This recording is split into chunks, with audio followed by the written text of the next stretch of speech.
Hey, what is up everyone? Today we got a pretty unique story. It's narrated by Frederick Surrey. Get cozy and watch till the end, guys. There is a question that sits at the very bottom of Warhammer 40,000 lore, buried so deep beneath 10,000 years of Imperial mythology and galactic war that almost nobody ever thinks to ask it.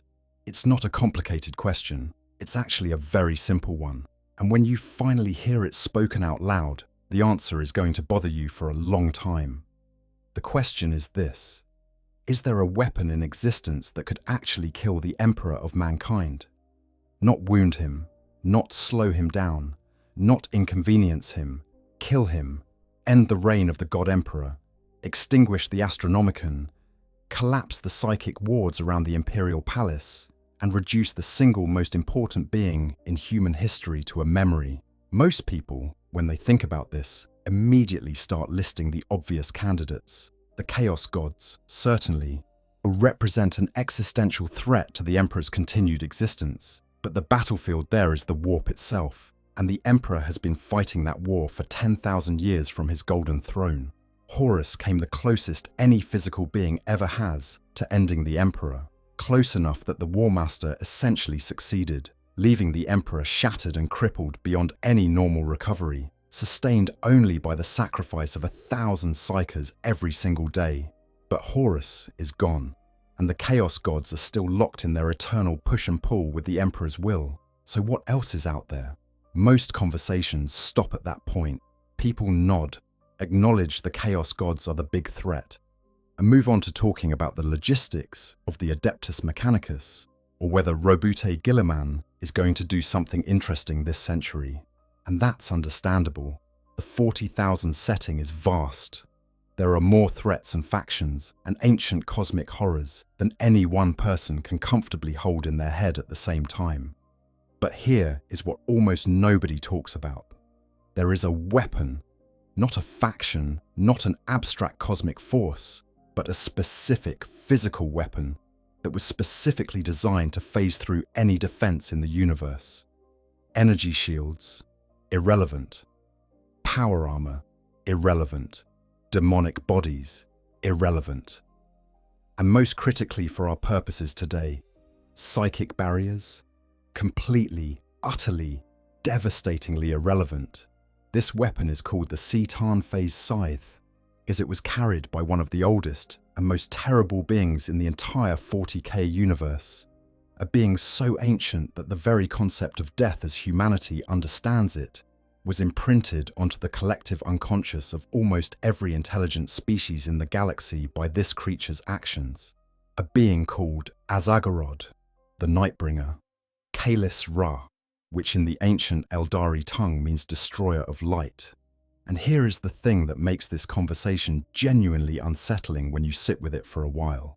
The Emperor's defenses, the ones that actually matter, the ones that have kept him alive for 10,000 years of near death on the Golden Throne, are almost entirely psychic in nature. They are constructs of the warp, projections of his immense psychic will, whose barriers built from the same fundamental force that the C'tan Phase Scythe was specifically engineered to be completely immune to, which means that if the Phase Scythe still existed, if it had not been lost during an event we are going to talk about today in considerable detail, there is a genuine argument to be made that it could cut through every single layer of the Emperor's protection and reach the fragile, barely living biological matter underneath. The Nightbringer lost that scythe 60 million years ago. It went into the warp, into the Imperium, during a battle so catastrophic that it reshaped the trajectory of Eldari civilization and permanently diminished one of the most powerful beings in the galaxy. The scythe has been drifting somewhere in the warp ever since. It was technically inaccessible to a C'tan that despises and cannot enter the psychic realm, but the Nightbringer is being reassembled. Right now, in the current lore of the era Indomitus, there is a being called Necrosor Amentar, who is methodically collecting the scattered shards of the Nightbringer, piece by piece, with the expressed goal of restoring the Star God to something approaching its original form. And the Nightbringer, even in its fragmented, diminished, enslaved state, is not a passive prisoner in this process. It has been quietly, patiently, nudging events in directions that serve its own purposes for a very long time. So let us sit with that for a moment. A weapon that ignores every psychic defense in the universe. An ancient god of death that desperately wants it back. And an emperor whose continued existence depends entirely on psychic defenses holding. Today, we are going to trace the full story.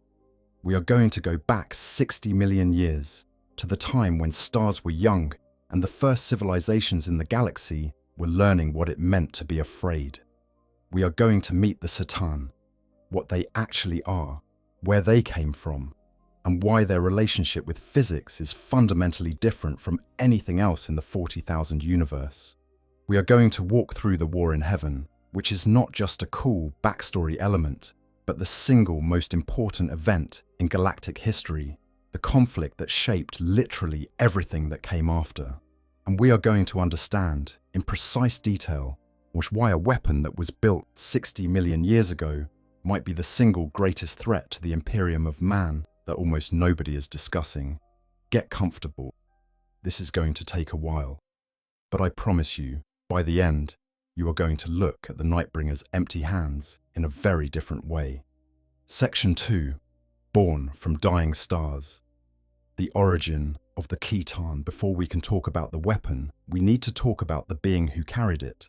And before we can talk about the being, we need to understand what the C'tan actually are, because the common understanding, star gods, living metal, Necron things, dramatically undersells how deeply strange and cosmically significant these entities are. The C'tan did not evolve. They did not develop from simpler organisms over millions of years of natural selection. Yet they did not arise from a civilization or a culture or anything that could be called a historical process.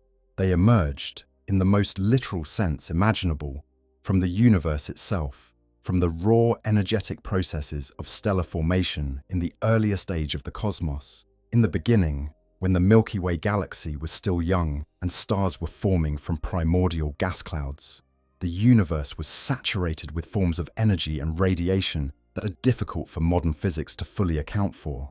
The early galaxy was a more violent, more energetic place, and within that roiling crucible of stellar birth and death, something happened that would echo through billions of years of subsequent history.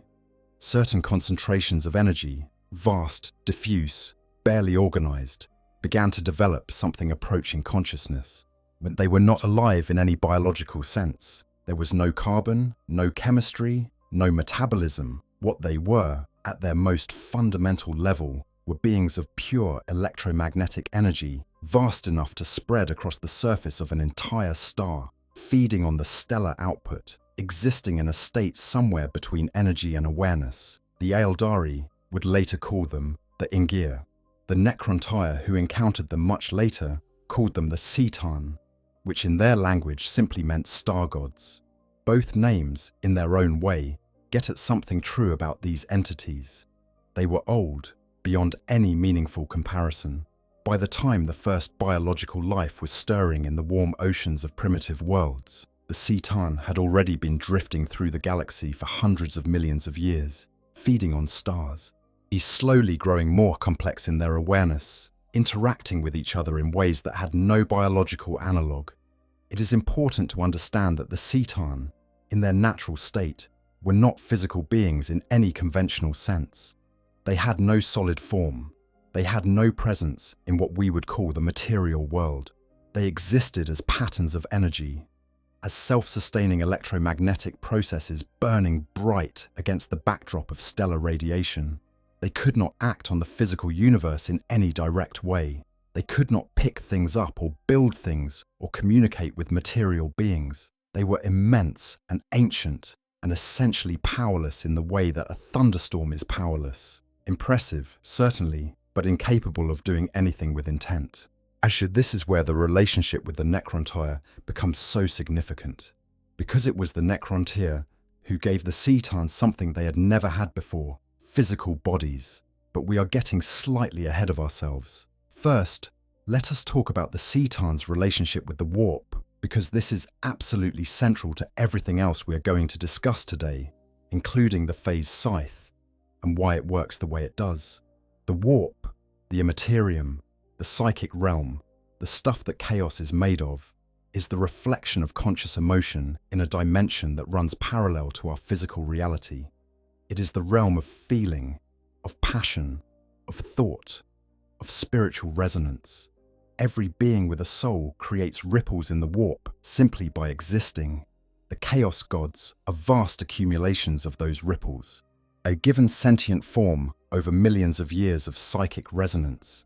The C'tan have no relationship with the warp whatsoever. Not hostility, not immunity, simply nothing. They are creatures of pure electromagnetic and material energy, and the warp, which operates on fundamentally different principles from the material universe, is simply not a medium they exist in or interact with. They have no souls. They have no psychic presence. They cannot be detected by psychic means, cannot be affected by psychic powers, and cannot themselves access or use psychic abilities in any way. This is not a weakness exactly. It is more like being asked whether a submarine can fly. The question does not quite compute, because the two things operate in entirely different domains. But it does create a very specific dynamic in the 40K universe. What in a galaxy where the most powerful forces, the old ones, the Eldari pantheon, the chaos gods, and eventually the psychic potential of the younger races, are all fundamentally warp-based, the C'tan represent something categorically different. They are purely material beings, masters of physics and energy and the fundamental forces of the universe, operating in a domain that psychic power simply cannot touch. The phase scythe and all C'tan phase weapons are an expression of this fundamental nature. They work by manipulating the material properties of matter and energy at a level so fundamental that conventional defenses, which are almost always based on either physical density or psychic reinforcement, simply do not register as obstacles. But we will come back to that. For now, let us meet the Nightbringer specifically. Azagorod was the Nightbringer, the destroyer of light. Of all the C'tan, the Nightbringer is described in the ancient lore as the first and the most powerful, or at least among the very first to fully develop its awareness and its hunger. The ancient Necrontyre hieroscripts, some of the oldest records of the C'tan that have survived, depict the Nightbringer as an ever-hungering god of death, an entity that feasted upon the pain and anguish of entire species. But in its natural stellar form, before it had any physical body to act with, the Nightbringer was already developing something that no other C'tan quite replicated, a particular aesthetic of darkness, a presence that, even in its purely energetic state, projected something into the universe around it. Not psychic, the C'tan are not psychic, but something deep and cold and wrong, as a quality that would later drive it to become the single most psychologically significant entity in galactic history. The Nightbringer, once it had a physical body and could act on the material universe, would do something to the younger intelligent species of the galaxy that was arguably more terrible than killing them outright. It would teach them to fear death. Not in an abstract sense, not as a philosophical concept. It would burn the image of death, hooded, skeletal, carrying a scythe, so deeply into the collective unconscious of every psychic species in the galaxy that 60 million years later, humans on Terra still imagine death as a figure in a dark cloak holding a blade. The Grim Reaper image is not a human invention, and it is the psychic shadow of a memory so old and so traumatic that it survived the death and rebirth of entire civilizations, embedded in the deepest layers of racial memory, passed down not as knowledge, but as instinct. The only species that does not share this image is the orcs, and the reason for that is fascinating. Orcs, in their brutal pragmatism, do not truly fear death.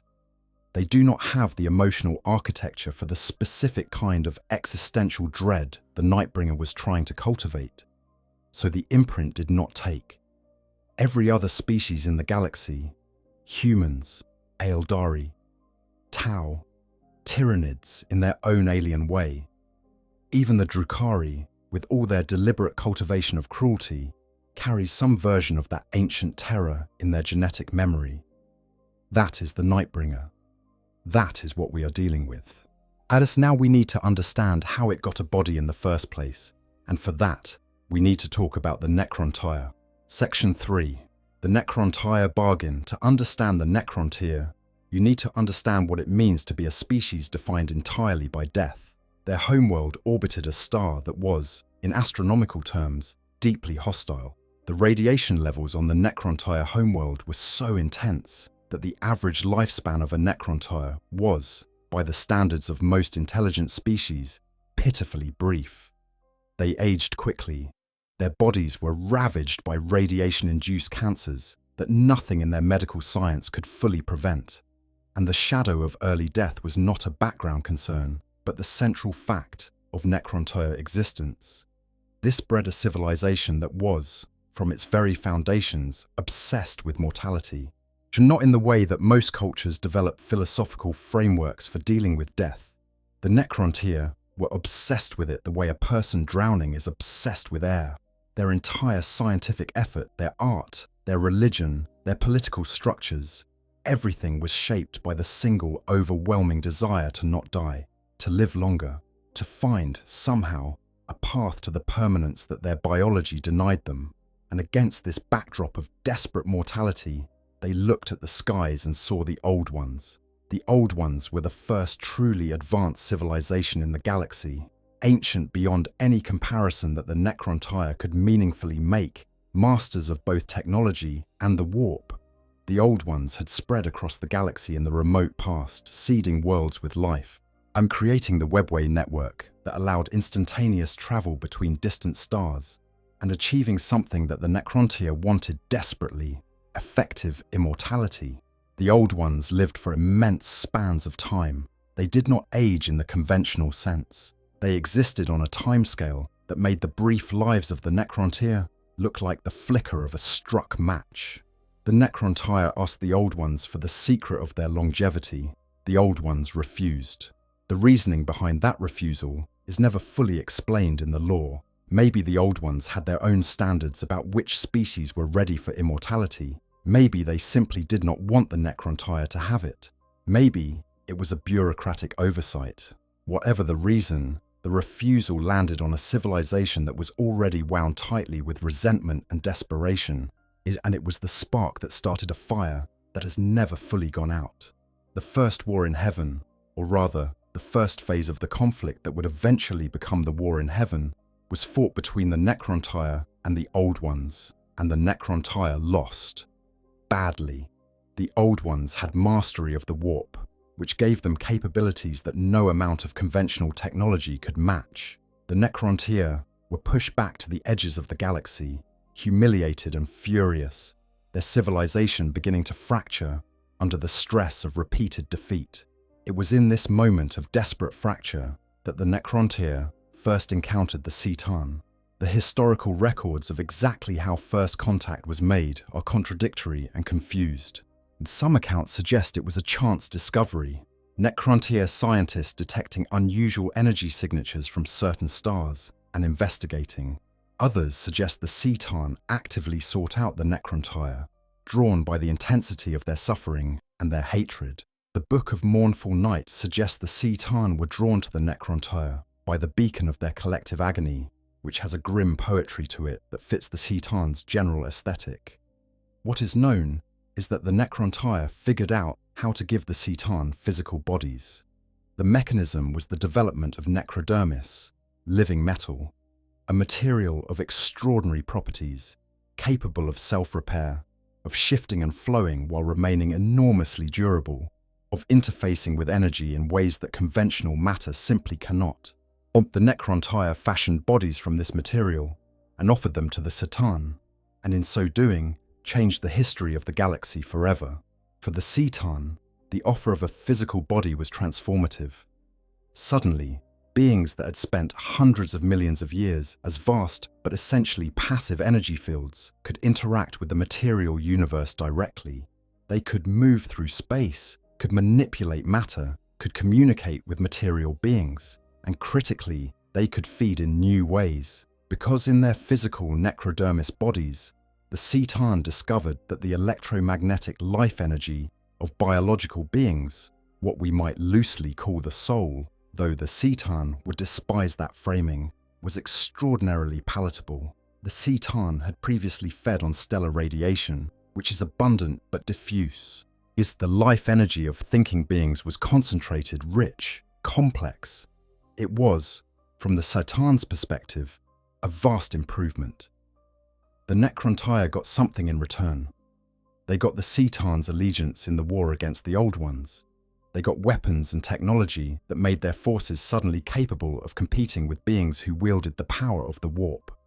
They got the promise of immortality, the thing they wanted above everything else.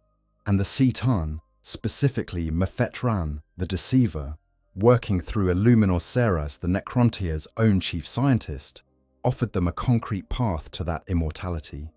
It was called biotransference. The process was elegant in its horror. The Necrontyre's consciousnesses, their thoughts, their memories, their personalities, such as they were, would be transferred into bodies of living necrodermis, and matching the material their new Citan allies wore.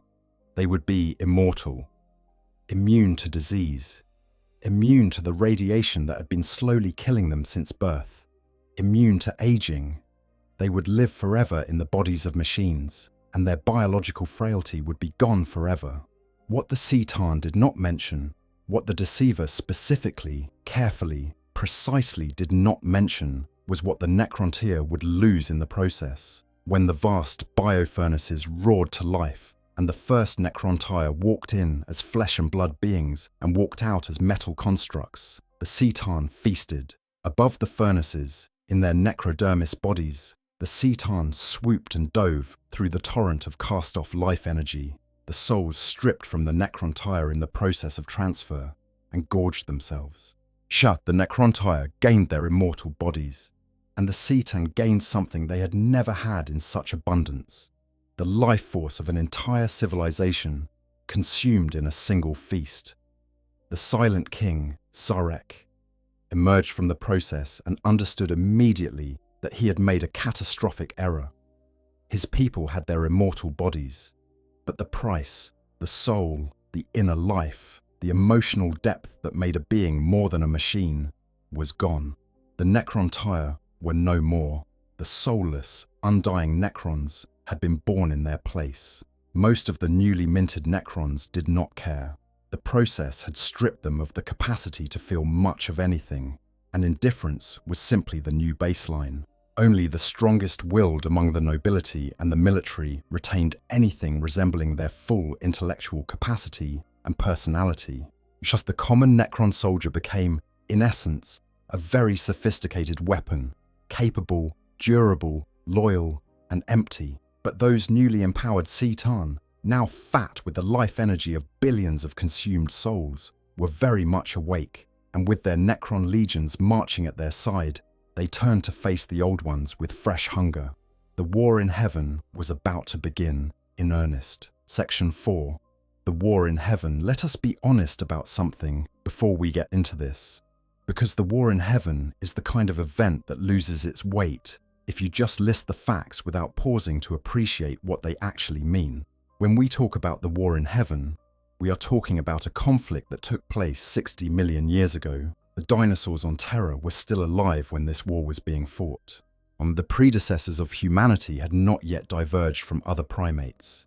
The Milky Way galaxy had already been home to intelligent life for hundreds of millions of years before this conflict, and the war in heaven was the event that ended the age of those ancient civilizations and created the conditions for everything that came after. This is not backstory. This is the bedrock of the 40,000 universe. The Great Rift, the Chaos Gods, the Necron Tomb Worlds, the Eldari, the Orc species, the Webway, all of it, every single major faction and feature of the 40,000 setting exists in its current form because of what happened in the war in heaven. Understanding this conflict is not optional background reading. It is the key to understanding why the universe of the 41st millennium looks the way it does. Now, as with Citan in physical bodies and Necron legions armed with weapons of godlike power, weaponry that utilized phase technology, quantum field manipulation, and access to forces that made conventional military technology look primitive.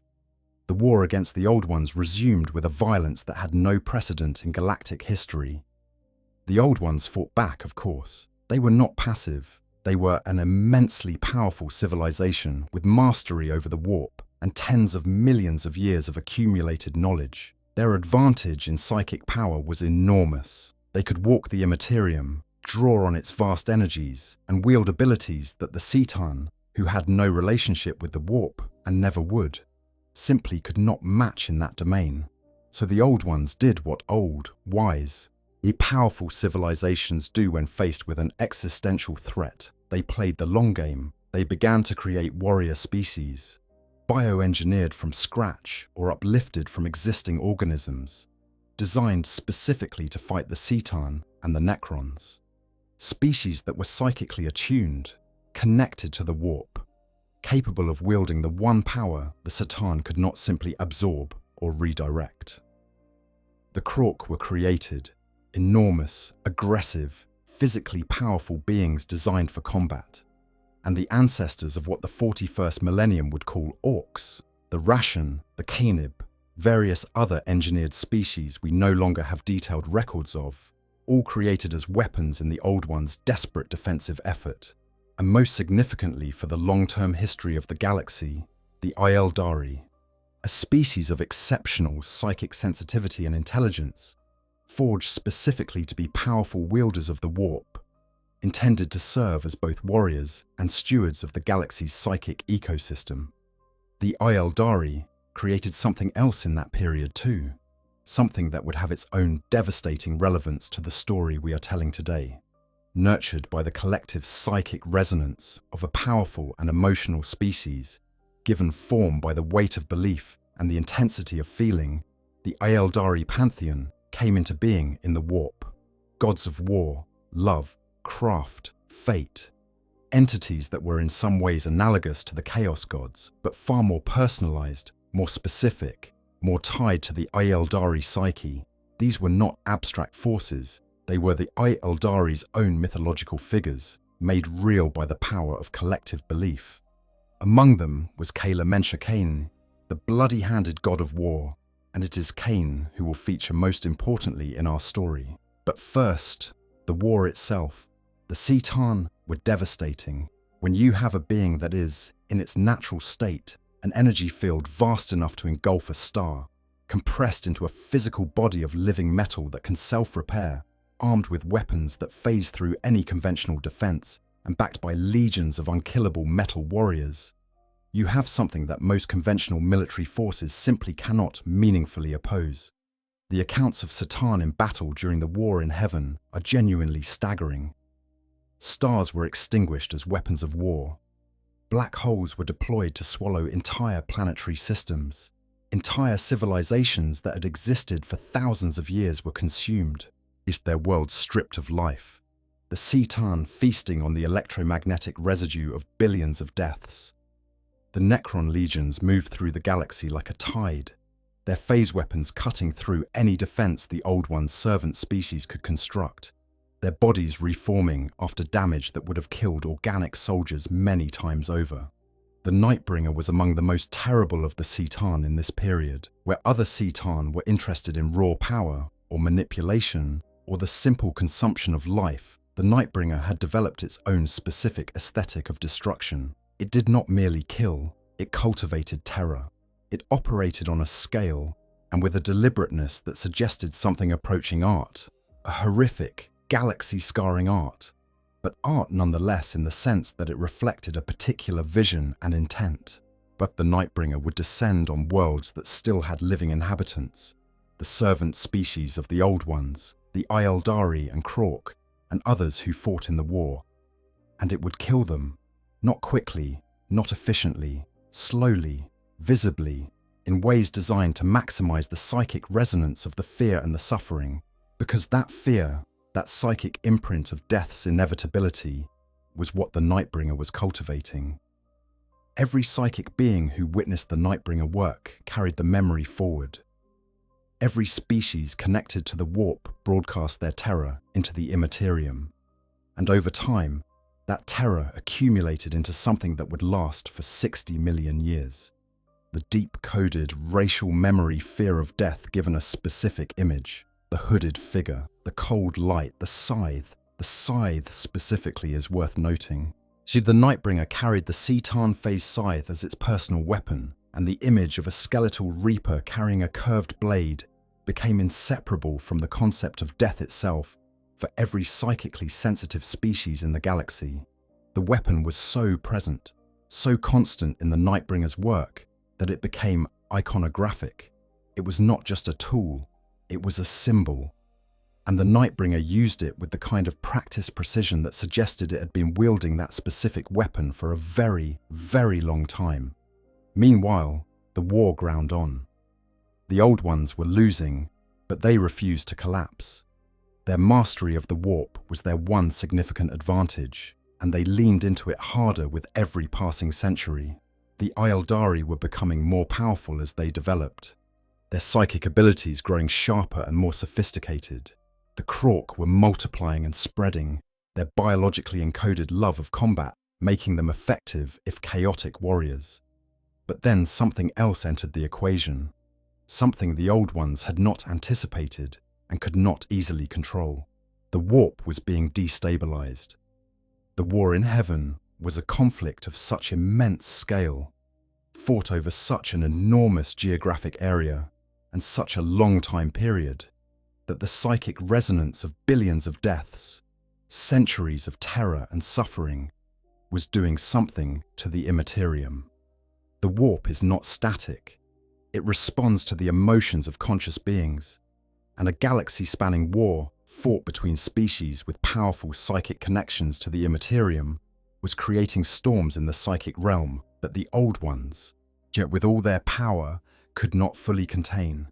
Entities were forming in the warp, not fully conscious yet, not the chaos gods that the 41st Millennium would know, but proto-entities, accumulations of emotional resonance given nascent form. Fear, specifically, was condensing into something. The Nightbringer's deliberate cultivation of death terror across the galaxy was feeding something in the Imperium that would take millions of years to fully develop, but would, in the end, close the path of psychic rebirth for the Eldari species forever. The Old Ones eventually lost, not in a single decisive battle, but through the accumulated weight of centuries of war, the destabilization of the warp, and the emergence of enslavers, psychic parasites from the Imperium that preyed on the psychic species the Old Ones had created, turning them into vessels and spreading like a plague. The combination of Necron legions pressing from without and enslaver infestations spreading from within proved too much. The Old Ones did not go quietly. Some records suggest they retreated beyond the galaxy rather than dying in it, that perhaps some survived in the voids between galaxies. But their civilization was gone. Their hold on the galaxy was broken. The age of the Old Ones was over. And now the C'tan ruled a galaxy that had been nearly scoured of life. This was not entirely optimal from a C'tan perspective, since life was their food supply. But the point stands. The war in heaven had ended, and the C'tan stood at the summit of galactic power, with their Necron legions at their command, and nothing in the galaxy that could meaningfully oppose them. Nothing, as except the Necrons themselves. The Necrons had not forgotten what had been done to them. The Silent King had not forgotten. Sarek had spent the entire length of the war in heaven watching his people serve as essentially expendable weapons in the hands of beings who had stolen their souls, and he had been waiting, patiently and with the cold deliberateness of a being who no longer felt the urgency of mortal time, for the right moment. He had also been preparing, working with the greatest Necron minds, the Cryptex, the overlords who retained enough personality to think strategically. He had developed weapons specifically designed to hurt C'tan, which should not have been possible, given the C'tan's physical invulnerability to most damage. But Sarek had found a way. The methods are not fully detailed in the available lore, but the essence is this. Necron science had advanced to the point where they could create devices and weapons capable of shattering the C'tan's necrodermis bodies and fracturing the energy beings within. not killing them. The C'tan could not be easily destroyed, but breaking them into smaller fragments, each containing only a portion of the original being's power and consciousness, more manageable, more containable. With the war in heaven won and the old ones broken, the C'tan were no longer watching their backs. They were glutting themselves on the remains of a devoured galaxy. And in that moment of distraction, the Necrons turned on their gods. The revolt was not clean or simple. Some C'tan resisted fiercely, some were shattered immediately, some escaped or hid. The entire process was messy and violent and took time. But ultimately, the Silent King achieved what he had spent centuries planning for.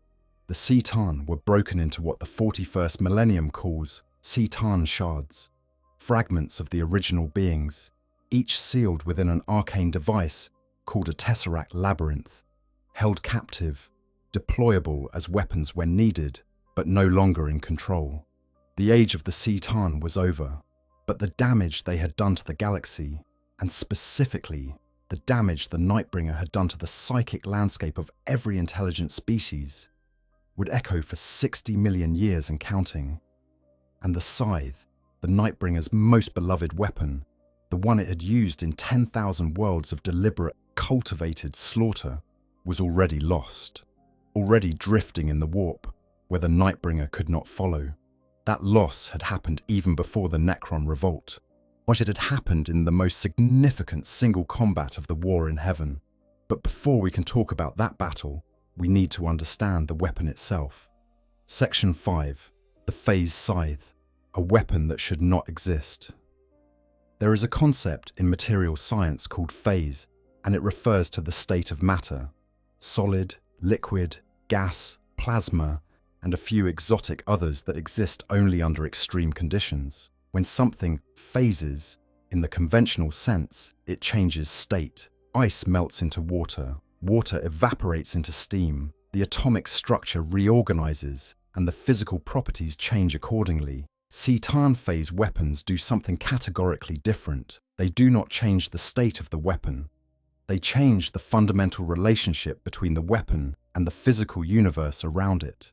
A C'tan phase weapon, according to the established 40K lore, is based around a metal blade of unknown composition that, through the use of highly advanced Necron physics, is capable of phasing through any object irrespective of its physical properties.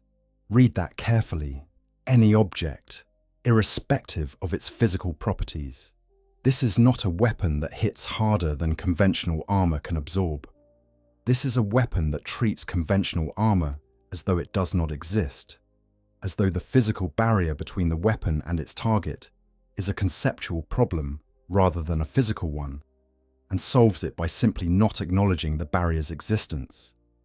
Energy shields are of no defense. From the mechanism by which most energy shields work, creating a high-energy barrier that absorbs or deflects the kinetic or energy impact of incoming attacks, requires the attacking weapon to interact with the energy field in ways the shield can process and redirect. A phase weapon does not interact with the energy field on those terms. It is not subject to the field's rules. Physical armor is of no defense. Whether you are wearing ceramite power armor, the blessed plate of a custodian, or the living necrodermis of a Necron overlord, none of it matters. The weapon passes through. Demonic bodies are specifically called out in the lore as offering no protection against phase weapons. This is actually more significant than it might initially appear, because demonic bodies are not physical in the conventional sense. They are manifestations of warp energy given temporary material form, sustained by the power of the Imperium. They are, in a very real sense, made of psychic matter, and even that offers no resistance to a phase weapon. Think about what that means for a moment. Something that is built from warp energy, sustained by psychic force, and exists partly in a dimension that the C'tan cannot even access. And a phase weapon cuts through it anyway. This tells us something very important about the mechanism. It tells us that C'tan phase technology does not work by overpowering conventional defenses. It works by operating below the level at which conventional defenses function. It goes under the floor, not through the wall. Okay, real talk for a second. I've been sitting on this topic for weeks because every time I thought I had the full picture, I'd pull another thread and find something worse underneath it. The phase scythe specifically broke my brain a little. Like, you spend enough time in 40k lore and you get comfortable with the idea that everything is terrible and the Imperium is barely holding on. But then you find this specific, technical, almost mechanical reason why the one thing keeping everything together has a blind spot.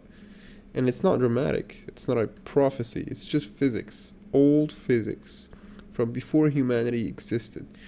That got to me in a way that a lot of 40k lore doesn't. But anyways, let's go back to the video.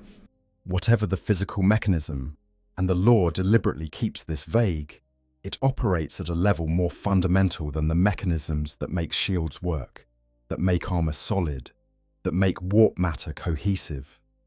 The only thing that phase weapons cannot cut through is necrodermis itself.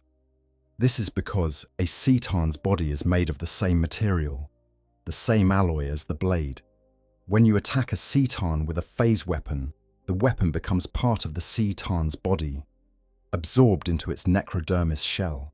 This is actually one of the documented instances of a phase weapon in action in the lore. A Calidus assassin once attempted to kill what she believed was an Imperial governor with her Citan phase sword, only to have the weapon absorbed into the target's body. The governor was the deceiver, in disguise, and the phase sword, which would have killed any conventional target, simply became part of him. This is not a flaw in the phase weapon. This is actually a feature of how necrodermis works. The living metal responds to phase technology as its native environment, incorporating it rather than being cut by it. This means that Citan phase weapons are uniquely terrible for use against biological beings, warp entities, and conventional materials, but completely useless against other Citan, which, during the war in heaven, was actually relevant, since the Citan occasionally had their own internal conflicts. Now, let us think about the phase scythe specifically, and why Azagorod wielded it rather than the standard phase sword used by most Calidus assassins in a much smaller form. The phase scythe was the Nightbringer's personal weapon. It crafted on a scale appropriate for a being that stood like a towering angel of darkness and killed worlds for sport. It was not a delicate tool for targeted assassination. It was an instrument of mass slaughter, wielded through entire armies, through fortifications, through the armoured hulls of warships, if the accounts of the war in heaven are to be believed. And critically, it carried all the same properties as any other Citan phase weapon, scaled up to the power of a Citan being wielding it with millennia of practice and the full investment of its considerable will. Every being the Nightbringer killed with the phase scythe was killed with certainty. No armour saved them, no shield deflected the blow, no psychic defense turned the blade. If the scythe touched you, you died. The only variable was whether the Nightbringer decided to swing it at you. The lore specifically notes that the Nightbringer invested a vast amount of its own power into the phase scythe. This is significant. Catan are not simply walking around in borrowed bodies. Their necrodermis forms are extensions of themselves, and the weapons they carry partake of their nature. The phase scythe was not merely a tool the Nightbringer happened to prefer. It was, in a meaningful sense, a part of the Nightbringer itself, an extension of its essence, channeling its power, resonating with its specific nature as the entity most closely associated with death and ending. When the scythe was lost, the Nightbringer was genuinely diminished by the loss, not just in practical combat power, but in something more fundamental. It was as if a limb had been severed, except that the severed limb had fallen into a place the Nightbringer could never reach. This brings us to the battle that made all of this relevant. The confrontation between the Citan and the Eldari war god, between the entity of stellar death and the divine embodiment of martial fury. The battle that left both combatants permanently changed and sent the Nightbringer's most beloved weapon into the depths of the warp. Section 6. When a god bled. The Battle of Cain and the Nightbringer. To appreciate the magnitude of this confrontation, you need to understand what Cain was at the height of the war in heaven. Kala Mensha Cain, the bloody-handed god, the god of war, was not merely a powerful Eldari warrior spirit. He was not an avatar, or not one of those burning metal echoes of his nature that Craftworld Eldari summoned to the battlefield through blood sacrifice. He was the whole, the complete, the undivided. He was a god of the warp at the peak of his power, the manifestation of the Eldari's martial soul given divine form, sustained by the belief and passion of a species that had been created, in part, to fight in the war in heaven. The Eldari at this point in history were young as species go, but enormously powerful. Their psychic sensitivity, engineered into them by the Old Ones, gave them a depth of connection to the warp that few other species could match. Their gods, born from that collective psychic resonance, were genuine cosmic entities, not as ancient as the Satan, not as physically unkillable, but possessing a kind of power that the Satan could not simply absorb or redirect, because it came from the warp, and the Satan had no warp presence to oppose. Cain was second only to Asurion, the Phoenix King, in the Eldari pantheon, the chief god, the eldest and most powerful. Cain was Asurion's sibling, fierce where Asurion was lordly, violent where Asurion was composed, the divine expression of the Eldari race's warrior spirit rather than its governance. He was also, by all accounts, formidable in a way that made even Satan pause. The battle between Cain and the Nightbringer is one of the most consequential single engagements in galactic history, and the records of it are fragmentary and complicated by the fact that they come primarily from Eldari mythological tradition, which is not exactly known for its objective reporting. But the broad strokes are consistent across multiple sources. They met somewhere in the tumult of the war in heaven. The exact location does not survive in any records reliable enough to cite. What survives is the shape of what happened. The Nightbringer and Cain clashed in a combat that, by the scale of forces involved, was simply extraordinary. You have here a Satan, a being born in the heart of a star, existing in a body of living metal that self-repairs, armed with a weapon that bypasses all conventional defenses, and possessing millions of years of experience in the application of violence, fighting a warp god, a being of psychic fire and divine martial essence, the concentrated war soul of an entire species made manifest. Well, there is something almost philosophically satisfying about this particular matchup. In many ways, it represents the fundamental conflict at the heart of the war in heaven, the material versus the psychic, the Seatan's cold mastery of physics against the Eldari's burning connection to the Imperium. Everything that the two sides of that war represented, compressed into a single combat between two individuals who were each, in their own domain, among the most powerful beings in the galaxy. Cain won, sort of. The result was messier than a simple victory and far more consequential than a simple defeat. Cain shattered the Nightbringer's necrodermis body. He broke the living metal shell that contained the Seatan's energy, and the Nightbringer was forced to retreat into a new body that the Necrons had prepared for such a contingency.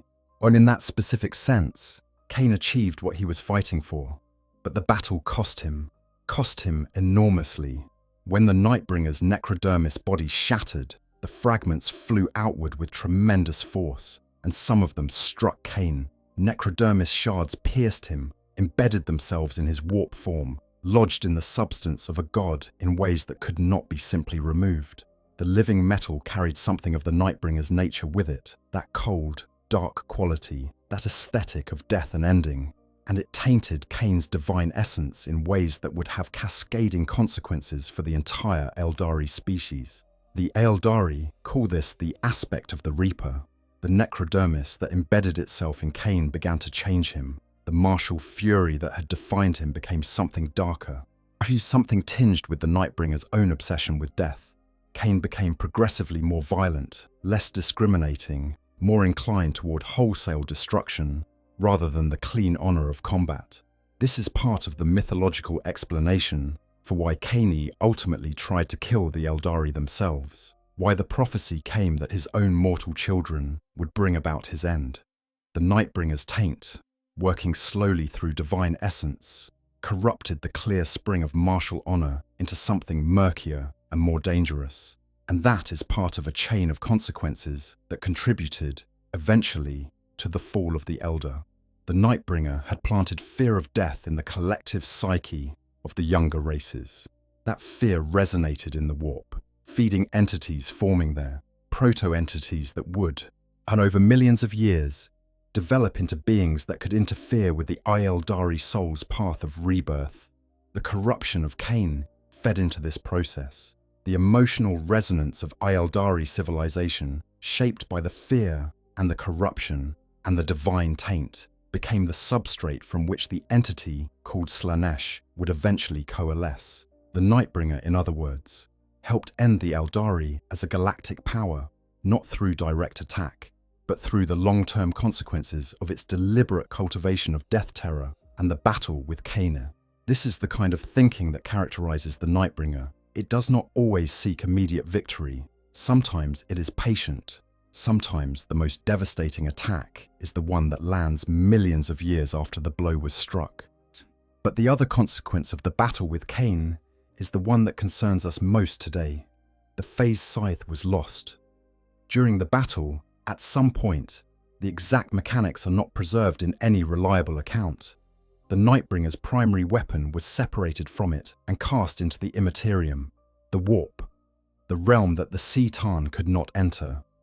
Some accounts suggest Cain deliberately threw it there as a tactical move, recognizing that the scythe was the Nightbringer's greatest advantage in close combat, and that removing it would tilt the battle in his favor. Other accounts suggest it fell into the warp during the violence of the combat itself, lost in the chaos of two divine beings tearing at each other with everything they had. Also, what all accounts agree on is the result. The phase scythe entered the Imperium, and the Nightbringer could not follow it. The C'tan have no warp presence. They cannot enter the Imperium, cannot navigate its currents, cannot exist in that dimension. The phase scythe, once in the warp, was effectively inaccessible to the Nightbringer, held in a place where the C'tan's material nature made retrieval impossible. The accounts further agree that this loss was devastating for the Nightbringer in a way that went beyond simple combat practicality. Remember that the Nightbringer had invested vast amounts of its own power into the phase scythe. A portion of the C'tan's essence was bound into that weapon. With it in the warp, the Nightbringer was permanently diminished. It would never fully recover its original power, as it could never reach full strength again, because part of its strength was locked away in a dimension it could not enter. The Nightbringer would continue to fight through the rest of the war in heaven, using other weapons, claiming other victories, but it fought with a wound that never healed, a permanent absence where its greatest weapon and a portion of its own essence had been. And then came the Necron revolt, and then the shattering into C'tan shards, and then the Great Sleep. 60 million years in the dark, the Nightbringer's consciousness fragmented into dozens or hundreds of pieces, each sealed in a tesseract labyrinth, waiting. The phase scythe drifted on through the warp, carried on the currents of the Imperium, moving through dimensions that the C'tan could never reach, carrying a wound in its absence that would never close. As 60 million years, and counting. Section 7, 60 million years and a broken god. The Great Sleep. The phrase has a certain mythological grandeur to it that almost obscures what it actually means in practice. The Great Sleep was not a comfortable hibernation or a strategic pause. It was the dying of an entire civilization, willingly undertaken, because the alternative was a slow collapse into irrelevance and madness. After the Necron revolt against the C'tan, after the shattering of the star gods into their contained fragments, the galaxy was a ruin. The war in heaven had stripped whole sectors of life. The enslavers, psychic parasites that had erupted from the destabilized warp toward the end of the conflict, were still active, hunting the psychically resonant species that survived. As the young races that the old ones had created were either in hiding, struggling to survive, or in the case of the Eldari, beginning the long ascent to galactic dominance that would last millions of years before their own catastrophic fall. The Necrons, victorious in revolt against their Citan masters, but devastated in body and soul, the latter metaphorically, since their souls were already gone, made a calculation. They could remain awake, fighting a galaxy full of enemies with the enslaver plague still raging and no food supply, or they could sleep. Wait in the tombs they carved into 10,000 worlds across the galaxy. Let the plague burn itself out. Let the Ayaldari rise and fall. Let new species emerge. Let everything settle. And when they woke, the galaxy would be ready for their return. It was, in its way, an extraordinary act of will. To choose to sleep for 60 million years requires a certainty about your own survival, your own purpose, your own eventual victory that borders on either supreme confidence or madness.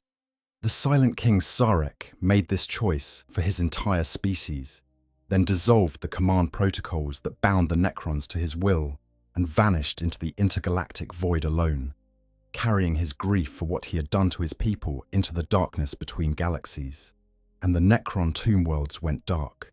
The Citan shards went with them, sealed in their tesseract labyrinths, stored in the deepest chambers of the tomb complexes, dormant but not destroyed, kept as weapons to be used when the Necrons woke and needed them, prisoner gods held in crystalline cells, was dreaming whatever passes for dreams in a being that has no warp presence and no organic brain to generate them.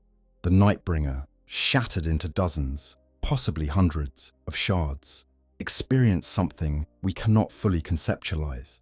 The fragments of its consciousness were distributed across many different tesseract labyrinths, on many different tomb worlds, separated from each other for the entire length of the Great Sleep. Whether there was any continuity of experience in that state, whether each shard retained some thread of awareness throughout the long darkness, we do not know.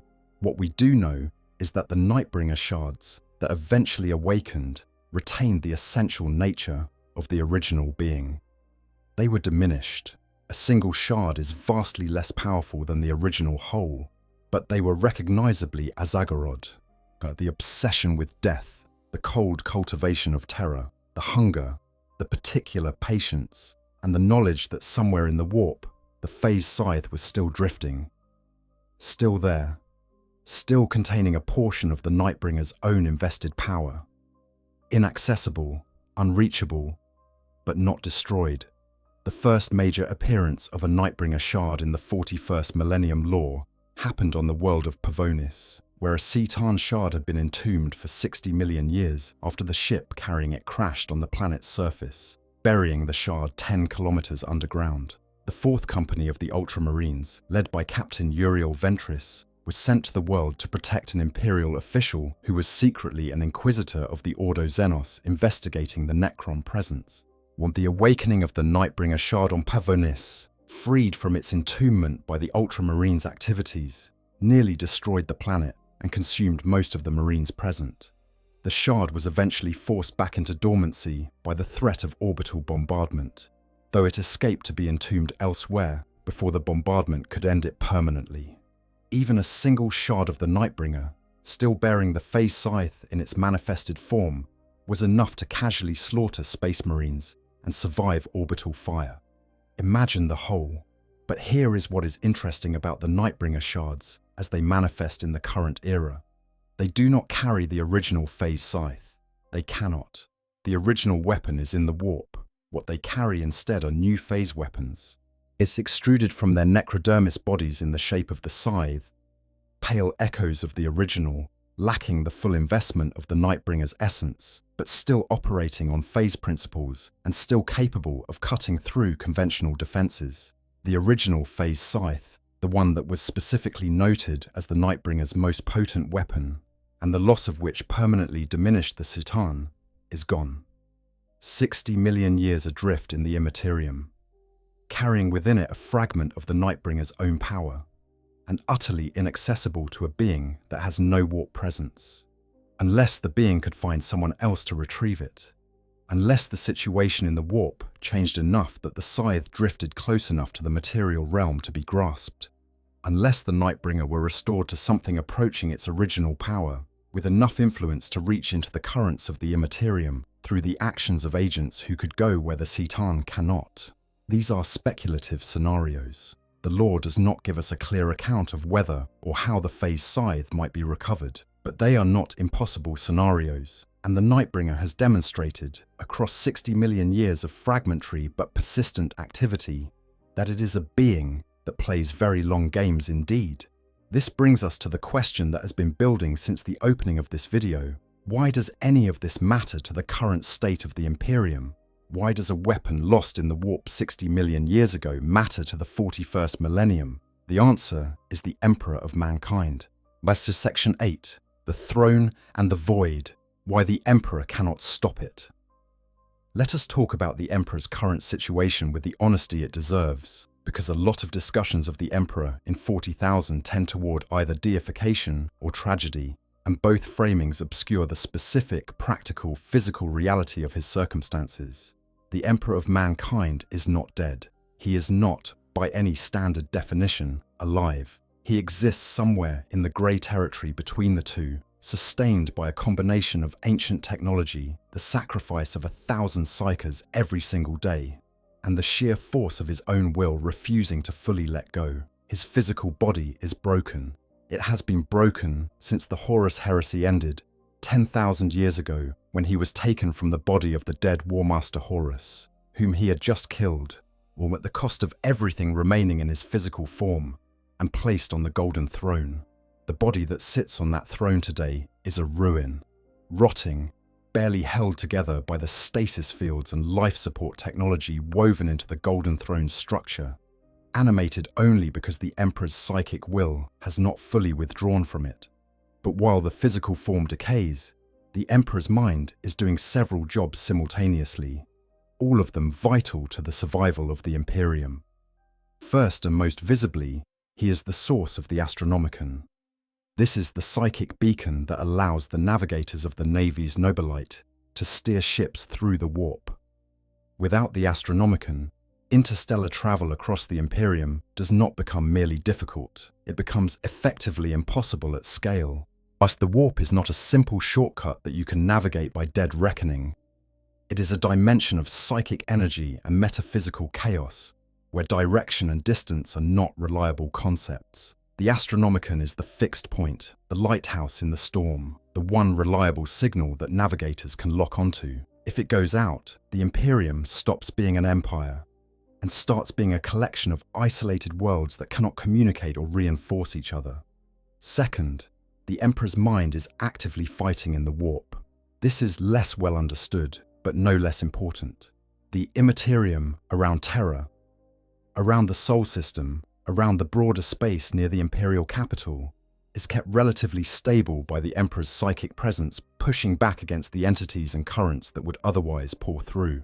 Use the demonic pressure on reality that every psyker in the Imperium feels in some form is partially contained by the Emperor's ongoing effort to hold the line in the psychic realm. Third, and least well publicized within the Imperium itself, the Emperor's psychic power is holding shut a tier in reality that runs through the Golden Throne and into the remnants of the Imperial Webway project. Magnus the Red, in his catastrophically misguided attempt to warn his father about Horus's treachery during the Horus heresy, broke through the psychic wards protecting the Emperor's secret project and tore open a hole that demons immediately began flooding through. The Emperor was forced to abandon the project and seal the breach himself, and he has been holding that seal for 10,000 years. If it opens, worse, the tear in reality beneath the Imperial Palace could rapidly expand into something comparable to a second Eye of Terror, swallowing Terra and everything in the Sol system. So when we talk about the Emperor dying, we are not talking about a single person passing away. We are talking about a domino collapse that would end interstellar navigation for the Imperium, isolating hundreds of billions of worlds. Remove the psychic shield holding demonic pressure away from the core of the Imperium. Potentially open a massive warp rift at the heart of the Imperium's capital, consuming Terra itself.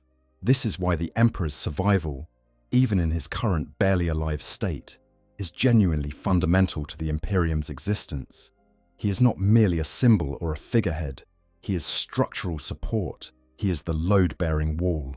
I'd remove him and everything collapses. Now let us think about his defenses. The Emperor is, by essentially any measure, the most powerful human psyker in history. His psychic abilities are extraordinary even by the standards of entities that have spent millions of years developing their power. He can reach across interstellar distances with his mind. He can project his consciousness into the warp in ways that other beings cannot manage. He has a depth of psychic resilience that has allowed him to survive on the Golden Throne for 10,000 years, when even the mighty Malkador the Sigillite, the second most powerful human psyker who ever lived, was killed by sitting on the throne for a matter of days. But all of his defenses, at their foundation, are psychic. The wards around the Imperial Palace are psychic constructs. But the projections of his will that push back demonic forces are psychic in nature. The way the Golden Throne sustains his failing body involves interfacing his psychic energy with the machine's own arcane technology. The psychic shield that keeps entities of the warp from simply walking through the walls of the palace operates on principles of psychic resonance and warp manipulation. Even the physical defenses, the Custodian Guard, the Sisters of Silence, the fortifications of the Imperial Palace itself, derive their ultimate effectiveness partly from the psychic backing the Emperor provides. The Sisters of Silence are effective against psychic threats precisely because they are blanks, anti-psychic in nature, but even they operate within a larger defensive framework that the Emperor's will anchors. The Emperor's physical body, meanwhile, is barely there. It has been described in stark terms by some of the most reliable sources in the lore. A Sister of Silence, one of the blanks who can see through psychic glamour, once described the Emperor as she truly perceived him, a simple man, no more or less, in perpetual agony on the Golden Throne, his face aged by the constant effort of his work. Without his psychic power projecting the divine imagery that everyone else sees, the physical reality is a broken, suffering, barely living human being. Not a god, not an immortal, a man. An extraordinarily gifted, ancient, psychically overwhelming man, but biologically a man. Now ask yourself, what would happen if something that ignored all psychic defenses struck that man, not something that fought through the psychic wards, that broke them by force, that had to fight its way past custodian guards and through the layers of psychic protection? Something that simply passed through all of those defenses as though they did not exist, treating the elaborate psychic architecture of the Imperial Palace the way water treats tissue paper. The Nightbringer carried a weapon that does exactly that. The Cetan phase scythe does not interact with psychic defenses. It does not fight them, challenge them, or bypass them by force. It phases through them because it operates on a physical level that psychic constructs simply do not occupy. The ward is there. The phase weapon is also there. From the phase weapon's perspective, the ward is not a material obstacle, and material obstacles are the only kind it recognizes. The phases are adjacent but distinct. But the weapon moves through material reality regardless of what psychic forces are present in the same space. The Emperor's most sophisticated defense against physical threats, his ability to psychically reinforce and protect his physical body, to use his vast warp power to deflect or disrupt attacks, is irrelevant to a phase weapon. He could be channeling every ounce of psychic power he possesses into protecting his body, and the phase scythe would still reach him, because the weapon does not interact with the psychic dimension at all.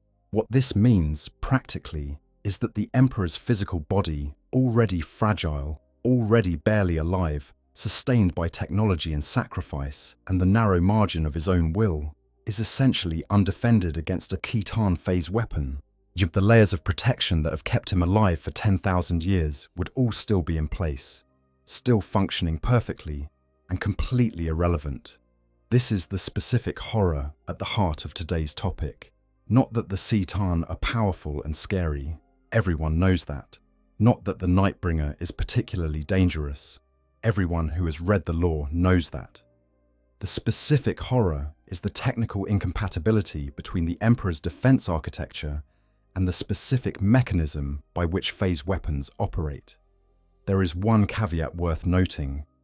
The Citan shards that exist in the current era carry replicas of the phase scythe, not the original. And the original phase scythe, the one that contains the full investment of the Nightbringer's power, the one that Kane threw into the warp, is still there, still inaccessible, still carrying within it a portion of Azargarod's own essence. The replica weapons the shards carry are still phase weapons. They would still bypass psychic defenses. But the original would be something different again. A weapon invested with centuries of the Nightbringer's own essence, used to kill on a planetary scale during the most devastating war in galactic history. That weapon, in the hands of a restored Nightbringer, would be something the 41st Millennium has never faced. And there is one more piece of this puzzle that we have not yet discussed. One more ancient, sleeping horror that sits directly adjacent to the Emperor's most important ally, quietly dreaming of what it was and what it might again become. Section 9. The Dragon Next Door.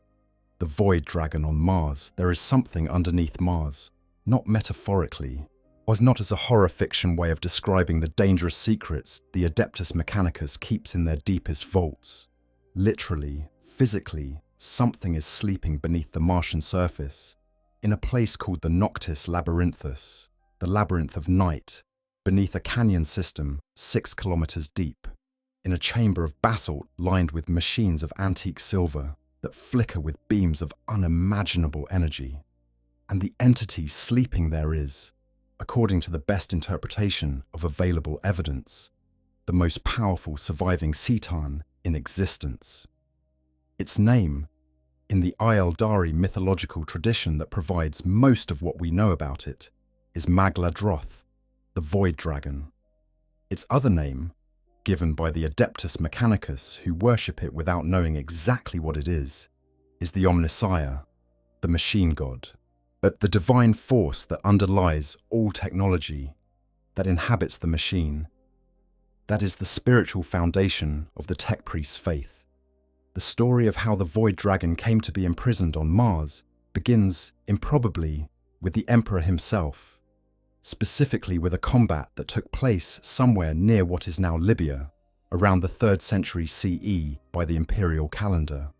A fragment of Magladroth, described with scales of silver that rippled like liquid mercury when struck hard enough, clearly necrodermis, was encountered by a man who would later become the Emperor of mankind. They fought. The Emperor won. He imprisoned the entity. Eventually, the imprisonment moved to Mars. What the accounts of exactly how this happened are fragmentary and come primarily from the Guardians of the Dragon, a small group of individuals chosen by the Emperor to maintain the binding of the entity in perpetuity, granted effectively limitless lifespans as perpetuals to carry out this task.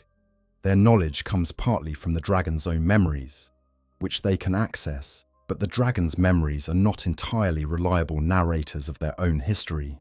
What is established is this: by the 31st millennium, the Void Dragon lies in the Noctis Labyrinthus, bound.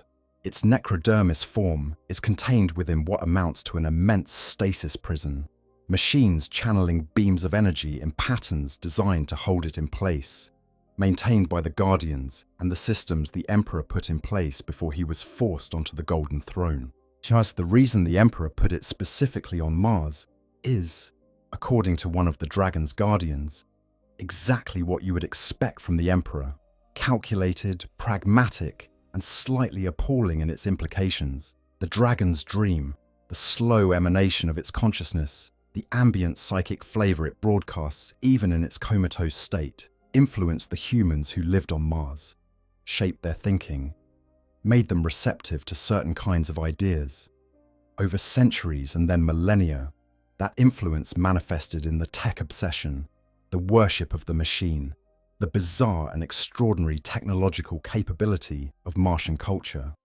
The Dragon of Mars, sleeping beneath the Noctis Labyrinthus, inadvertently created the Adeptus Mechanicus. Let that sit for a moment.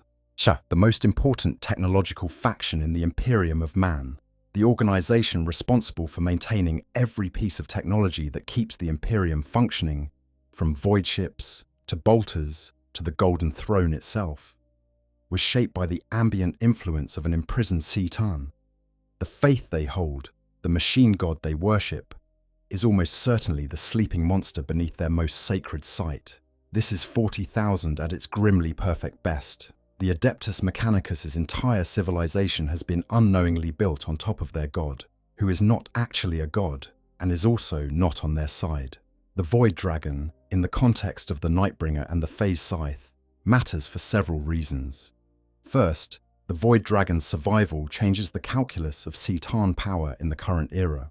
The Void Dragon is, according to the lore, the most powerful surviving Citan, stronger than even the Nightbringer, though the Nightbringer's wider influence on the galaxy's psychic landscape gives it a different kind of significance. If the Void Dragon were to awaken and escape its imprisonment, the consequences for the Imperium would be different in character, but comparable in scale to a fully restored Nightbringer. Both events would be catastrophic, but in different ways. Second, the Void Dragon's presence on Mars creates an extraordinary vulnerability. The Adeptus Mechanicus is the Imperium's technological backbone. Their forge worlds produce the weapons, armor, vehicles, and equipment that keep the Imperial military functional.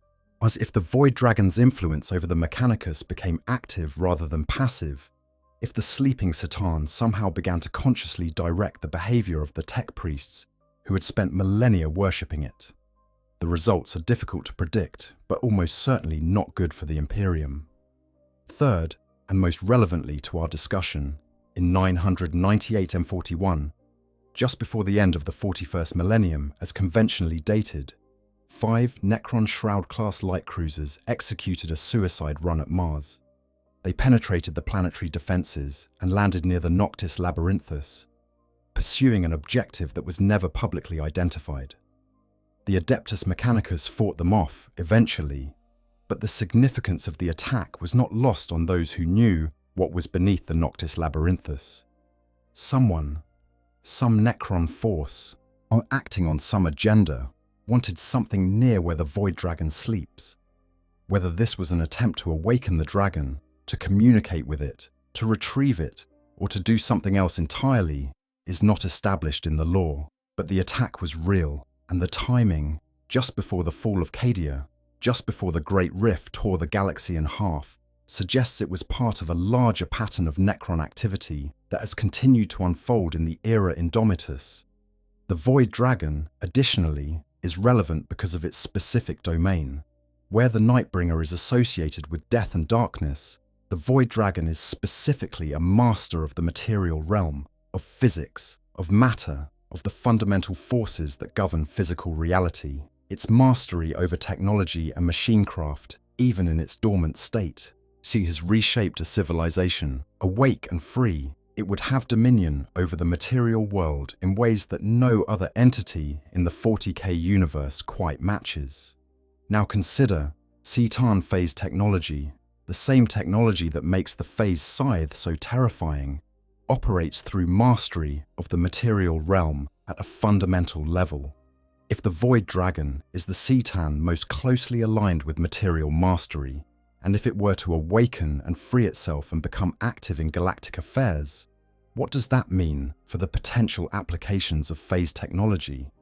We are speculating here, firmly in the realm of lore extrapolation rather than established fact. But speculation grounded in the established properties of Citan is not idle speculation. It is following the internal logic of the universe to its natural conclusions. And the natural conclusion is that the Void Dragon, awake and active, would represent a threat to the Emperor that is different from the Nightbringer but no less fundamental. Not the phase scythe, perhaps, but mastery over the material realm in which the Emperor's physical body, however barely functional, still exists. The Emperor, it should be remembered, knew the Void Dragon was there. He put it there. The fact that he chose to imprison it rather than destroy it tells us something about the difficulty of actually ending a Citan, rather than merely containing one. And it tells us something about the Emperor's confidence. before the Horus heresy broke him, that he could maintain that containment indefinitely. He has now been sitting on the golden throne for 10,000 years, barely alive, as unable to direct anything with the precision he once could. The systems maintaining the Void Dragon's imprisonment are still in place, still functioning. The Guardians of the Dragon continue their vigil, and the machines of antique silver still flicker with their channeled energy in the depths of the Noctis Labyrinthus. But systems fail. Technology degrades. Guardians die, eventually, even perpetuals. And underneath the most important technology-producing faction in the Imperium, the most powerful surviving Citan quietly dreams. Section 10. The Convergence. Necrosaur Amentar and the reassembly, all of this would be purely historical. Fascinating, deeply unsettling, but ultimately historical. If the Nightbringer's story had ended with the Great Sleep, was if the Citan shards had remained quietly imprisoned in their Tesseract labyrinths until the Necrons decided to deploy them as battlefield weapons, as tools, as the enslaved remnants of gods used for tactical convenience. But it did not end there, because there is, in the current lore of the era Indomitus, a being working to undo the shattering of the Nightbringer, to collect the scattered shards of Azagorod and reconstruct piece by piece something approaching the original whole. That being is Necrosaur Amentar. The name itself is interesting. The title Necrosaur means something in the Necron lexicon that translates roughly as one who commands by right, and it is a title so ancient and so specific that its meaning has been largely lost. All that survives is the tradition that it could only have been bestowed by the Triarch, as the highest governing body of Necron society. Whatever Amentar was, it was important enough that the rulers of the Necron Empire gave it a title that placed it above most other Necrons in the hierarchy. And here is where it gets strange in a very 40,000 way. Strangely, all memories of Amentar's origin have been forcibly removed from the collective Necron psyche. Memory engrams have been wiped. Records have been purged. The only being with the authority to perform that level of memory modification across the entire Necron species is Sarek, the Silent King, the same being who led the revolt against the Citan, the same being who shattered the Nightbringer into shards in the first place. Why would the Silent King erase a Necron from history? Or why would the same ruler who imprisoned the Citan and built a civilization around keeping them controlled have reason to remove all records of a specific being from collective memory? The most unsettling interpretation is the simplest one. Perhaps Amentar's origin, if known, would explain too much about why it is doing what it is doing. Perhaps there is a connection between Amentar and the original shattering of the Nightbringer that the Silent King does not want other Necrons to think too carefully about. Some scholars of Necron history, in the fictional sense, those within the lore, believe Amentar may be the very first Necron to have fallen to the Destroyer Curse. The Destroyer Curse is a form of what one might call recursive existential horror. A Necron that has spent too long in its metal body has experienced too much loss and emptiness, and eventually snaps into a state of pure destructive nihilism. Destroyers believe that the only meaningful response to the horror of their existence is to destroy all organic life, to exterminate the living as a religious mission, because in a universe of pain and loss and emptiness, at least destruction is something. If Amentar was the first destroyer, if it has been living with the Destroyer Curse since before the Great Sleep, since before 60 million years of dreams and waking and killing, then what we are looking at is a being of extraordinary seniority and tenacity, one that has had 60 million years to develop its philosophy and its methods and its obsession. That obsession is the Nightbringer. Amentar's affinity for the Citan is not simply tactical. While it does not see the Nightbringer as a useful weapon or a political asset, it venerates it, worships it, in the way that a being without a soul and without the conventional emotional architecture for worship can do. The Nightbringer is, to Amentar, the truest expression of what the Destroyer philosophy represents: the end of all biological life, the universal harvest, the galaxy swept clean of the organic mess of consciousness and feeling and mortality. And so Amentar has taken up the mission of reassembling the Nightbringer, not for the Necron dynasties, not for the Silent King, for itself, for its god. The Necrons themselves, the dynasties, the overlords, the entire political structure of Necron civilization are horrified by this project. This is not a small thing to note. The beings who shattered the Nightbringer in the first place, who built an entire civilization around keeping Satan shards imprisoned, who have collectively decided that restored Satan would be an existential disaster. They are trying to stop Amentar. They are failing. Amentar has gathered vast forces, an army called the Necrosaur's Crusaders, drawn from destroyers across dozens of tomb worlds, swelled by Necrons whose command protocols have been subtly, insidiously overwritten by Amentar's mere presence. The corruption is described as nearly religious in quality. Necrons who come into contact with Amentar begin, without noticing, to share its convictions. They modify themselves toward destroyer patterns, adopt the nihilistic philosophy. I so begin to dream of the Red Harvest, the extermination of all biological life that the destroyer cult calls paradise. What makes Amentar uniquely dangerous, beyond its considerable physical capabilities, is its lucidity. Most destroyers are the destroyer curse-given body, functional, violent, purposeful within narrow parameters, but not strategically sophisticated. Amentar is different. It has been living with the destroyer curse for 60 million years and somehow maintained something approaching full consciousness through that experience. It is smart. It is patient. It is aware of consequences in ways that most destroyers are not, and it has a plan. In the narrative of the 500 Worlds, Titus campaign, the most recent major narrative event in Warhammer 40K's lore at the time of this video, Amentar has brought its campaign to the realm of Ultramar, the 500 Worlds of Ultramar, the stellar empire of the Ultramarines, and Robut Guilliman represents one of the most symbolically important regions of the Imperium. And Amentar is there because one of the Nightbringer shards is hidden among those worlds. The confrontation with Captain Dimitri and Titus and the Ultramarines' second company on the Vespertor front is just the most visible piece of a much larger operation. Amentar succeeded in acquiring a shard of the Nightbringer from a world called Nova Magnor, despite the Ultramarines' best efforts to stop it.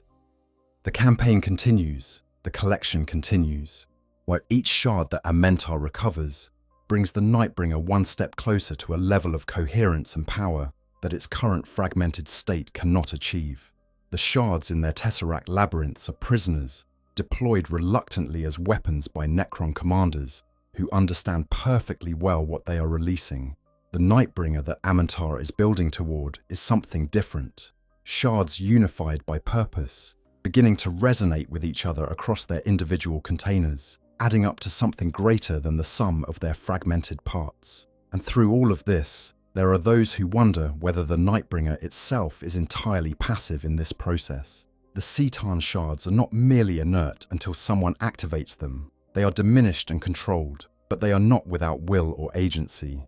And a Satan shard of the Nightbringer, sealed in its Tesseract labyrinth, still contains within it the essential nature of Azagorod, the patience, the long game, the capacity for subtle influence on the beings around it.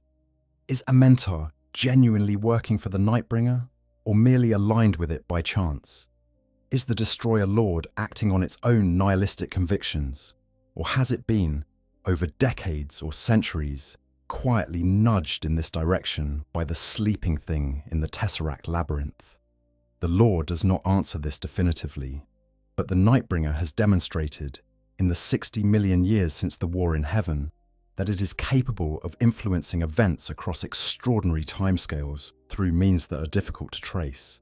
There is also the question of the phase scythe, which if the Nightbringer were restored to something approaching its original form, if its power accumulated to a sufficient level, would it be able to do what individual shards cannot?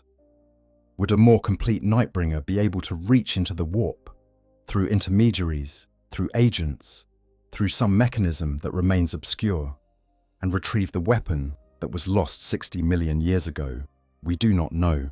The lore does not tell us. But the lore does tell us that the Nightbringer, in its original form, had invested a vast portion of its own power in that weapon, that the loss of the scythe permanently diminished the Citan, that the scythe contains within it a piece of the Nightbringer's own essence, which means that from the Nightbringer's perspective, recovering the scythe is not merely acquiring a weapon, but it is recovering part of itself. There is a kind of dread in that framing that is difficult to shake, a being that has been scattered into dozens of fragments for 60 million years, slowly being pieced back together by a devoted servant, working toward the recovery of a piece of itself that fell into a dimension it cannot enter, working toward the one weapon that bypasses every defense the most powerful psychic being in human history possesses, not rushing, not making desperate moves, just working, steadily, patiently, as it has always worked. This is what Azagorod does.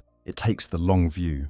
It plants seeds in soil that will not bear fruit for millions of years. It accepts temporary defeats, the Kaine battle, the Necron revolt, the shattering, and continues, not with bitterness necessarily, but with the absolute certainty of a being that exists outside normal temporal anxiety, that has been watching species rise and fall for so long that patience is not a virtue it practices, but a fundamental aspect of its nature. Section 11. The machinery of doom. What a restored Nightbringer means. Let us walk through the scenario that this entire discussion has been building toward. Not as a certainty, the 40K narrative rarely resolves things this cleanly, and Games Workshop has strong incentives to keep the Emperor on his throne and the Imperium in its perpetual state of desperate survival, but as a thought experiment grounded in the lore, because the specific incompatibilities at play here are too significant not to examine directly. Suppose a Mentor succeeds. Suppose the Nightbringer shards are collected and unified to a degree that produces something approaching a coherent, partially restored Catan. Not the full original Azagorod. That level of restoration may be genuinely impossible given the degree of fragmentation and the loss of the phase scythe, but something more than the current individual shards. A being with greater purpose, greater coherence, and the full weight of the Nightbringer's original intelligence and patience operating through a body that is no longer merely a fragment. That being would still need to get to Terra. Let us not pretend that is trivial. Terra is the most heavily defended planet in the Imperium. The Imperial Palace is a fortress of incomprehensible scale and depth. The Custodian Guard exists for no other purpose than to protect the Emperor, while the Sisters of Silence are there to counter psychic threats. The wards and defences layered over the palace represent 10,000 years of accumulated protective engineering. But think about what we have established. None of those defences were designed for a Citan. They were designed for chaos incursions, for demonic entities, for psychers and warp-based threats. They were designed by beings who, quite reasonably, assumed that the most dangerous things that could attack Terra would be things operating through psychic power and warp manipulation. The Sisters of Silence exist to counter psychers. The psychic wards exist to deflect demonic intrusion. The Golden Throne itself is built around psychic amplification. A Citan is none of those things. A Citan walks into the psychic defences of the Imperial Palace the way a person walks through the beam of a motion detector that is only calibrated for warm bodies. It is simply not the kind of thing the sensor was designed to detect. This is not to say the custodians with their power weapons and the physical structure of the palace would not present challenges. They absolutely would. Physical defences are not nothing. But those physical defences exist to supplement the psychic ones, not to replace them. The fundamental assumption underlying the palace's defensive architecture is that whatever is coming will have to fight through the psychic layers first.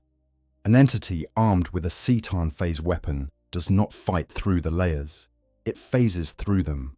And then we have the Emperor himself, the fragile physical form, as the 10,000 years of accumulated damage. The body that, as we have established, is held together by technology and will and the sacrifice of thousands. Biological matter that has not been able to move on its own in living memory. A Citan phase scythe, reaching that body would be the end.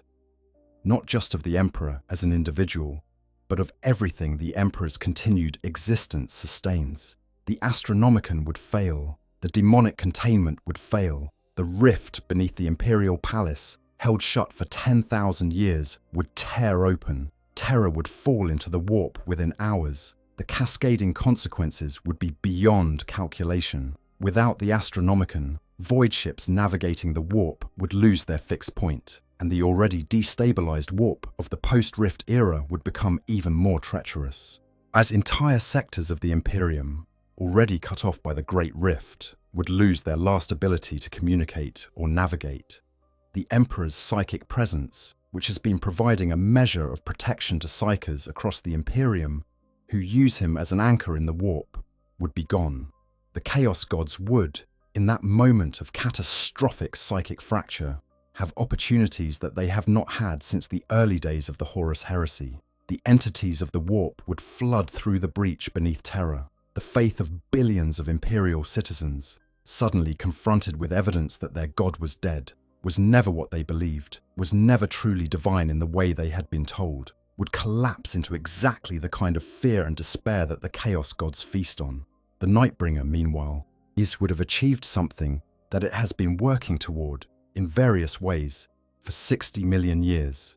Not just the death of the Emperor of mankind, the cultivation of the ultimate harvest, the kind of death that spreads, that consumes, that propagates through the psychic resonance of billions of simultaneous deaths and the collapse of civilizational hope.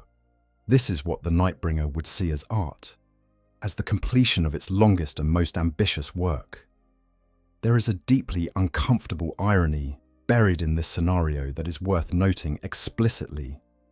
The Nightbringer's most consequential act, teaching the younger races to fear death, fed the warp, contributed to the conditions that created the Chaos Gods, and set in motion the chain of events that ultimately led to the Horus Heresy and the Emperor's current state.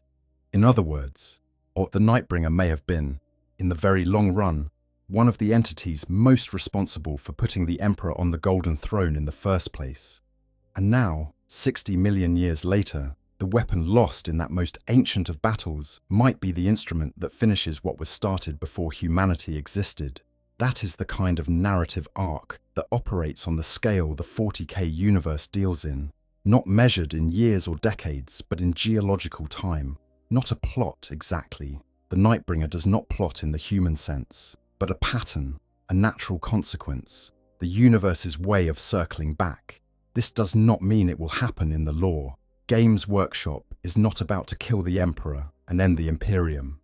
That would end the setting as we know it, and there are strong commercial and narrative reasons not to do that. But the possibility exists in the architecture of the lore, in a way that most conversations about the Imperium's existential threats never quite address. Abaddon's Black Crusades are a recurring threat. The Tyrannid hive fleets are an existential concern. The Chaos Gods are ever present, but all of those threats operate through mechanisms that the Imperium's defenses were at least partially designed to counter. The Citan, and specifically the Nightbringer with its phase scythe, represent a category of threat that bypasses the defense architecture entirely. It is the weapon that nobody is planning for, because almost nobody in the Imperium knows it exists, knows it is lost in the warp, knows that something is working to reconstruct the being that carried it. Or knows that the most fundamental defenses of the most important location in the Imperium would be meaningless against it. Section 12. The scythe still drifts 60 million years is a number that resists full comprehension. It is longer than mammals have existed as a class of animal. It is longer than the continents have been in their current positions. It is, in human terms, so vast as to make any individual human life, or human civilization, or human empire look like a brief spark of light in an enormous and ancient darkness. And somewhere in the warp, the phase scythe of Azagorod has been drifting for that entire time, carried on the currents of the Immaterium, which does not respect material time or distance in any predictable way. It might be close to reality, near some breach where the warp bleeds into real space, or it might be at the absolute metaphysical center of the Immaterium, impossibly distant from any material dimension. It might be near Terra, or near a craft world, or drifting through the dream space of some dead god's abandoned realm. No one knows. The Nightbringer cannot sense it directly, because the Citan have no warp sense. The Eldari, who know better than most beings what the warp contains, have never mentioned finding it. No inquisitorial record, no navigator's account, no astropathic vision has ever described a scythe-shaped artifact of necrodermis tumbling through the Imperium. It is simply lost. A weapon of terrible power, carrying within it a portion of one of the oldest beings in the galaxy, floating in the one dimension that its owner cannot enter. This is the kind of detail that, when you really sit with it, which reveals how different the scale of the 40,000 universe is from any normal narrative. In most stories, a weapon this important would be found within a reasonable time frame. Someone would retrieve it, or destroy it, or put it to use. In 40,000, it has been lost for longer than humanity's evolutionary ancestors had faces, and it may remain lost for another 60 million years. But the era Indomitus is a time of accelerating change. The Great Rift has destabilized the warp in unprecedented ways. The barrier between the material and the immaterial is thinner than it has been since the War in Heaven. Necron tomb worlds are awakening across the galaxy. The Silent King has returned and is pursuing plans that no one else fully understands. And in the realm of Ultramar, as a being of extraordinary seniority and obsession is collecting pieces of a broken god, this is not a universe in equilibrium. This is a universe in transition, in crisis, in the middle of changes that will determine its shape for millions of years to come.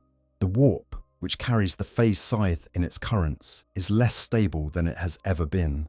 The rifts and breaches that scar the galaxy are connections between material and immaterial that did not exist 60 million years ago. Something that has been drifting in the warp for 60 million years might, in the era of the Great Rift, be closer to the material universe than it has been in all that time. This is not a prediction. This is not a claim about where the lore is going.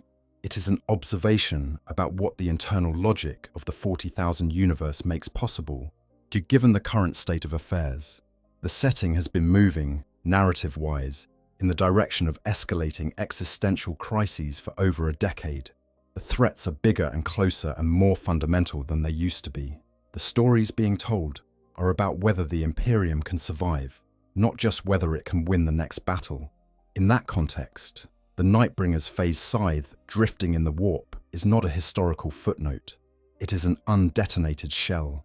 What we know for certain is this: a weapon exists that ignores every psychic defense in the universe. The being who created and carried it is being slowly reassembled by a zealot with 60 million years of obsessive patience. The most important person in the Imperium of man is sustained almost entirely by psychic defenses. And the being most closely associated with the concept of death, cultivating it, harvesting it, making it beautiful across the long canvas of galactic history, is waiting. The phase scythe of Azagorod is the weapon that nobody mentions when they talk about threats to the Emperor. The discussions are always about chaos, about the long-term degradation of the Golden Throne, about Abaddon or the Tyranids, or the possibility of some internal collapse. And those are all real threats. But they are threats that operate through mechanisms the Imperium has some understanding of, some capacity to counter, some framework for thinking about. The Citan phase scythe represents something categorically different. It is the threat that makes the category error visible. And all of the Imperium's defensive architecture rests on certain assumptions about how threats work. They come from the warp, or they use conventional weapons, or they can be blocked by enough physical material, or they can be pushed back by enough psychic power. The phase scythe violates every single one of those assumptions simultaneously. It does not exist in the warp.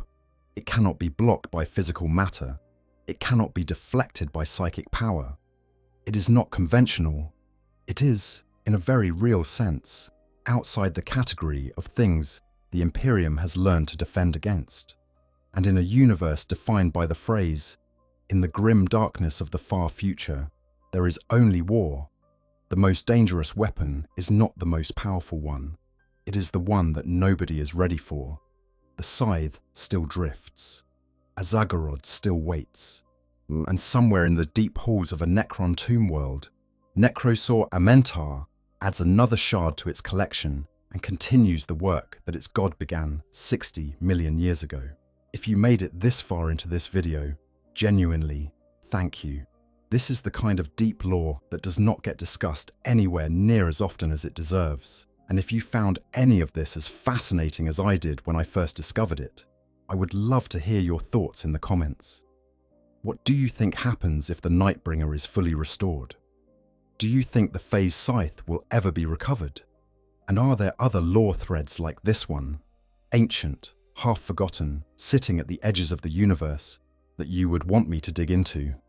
If you are not yet subscribed, this is the kind of content you can expect from this channel. Deep dives, slow burns, the lore that takes an hour to explain and then sits with you for days afterward. Hit the subscribe button and I will see you in the dark. This is Q on 40K, where the stars are old and the dark between them is older still.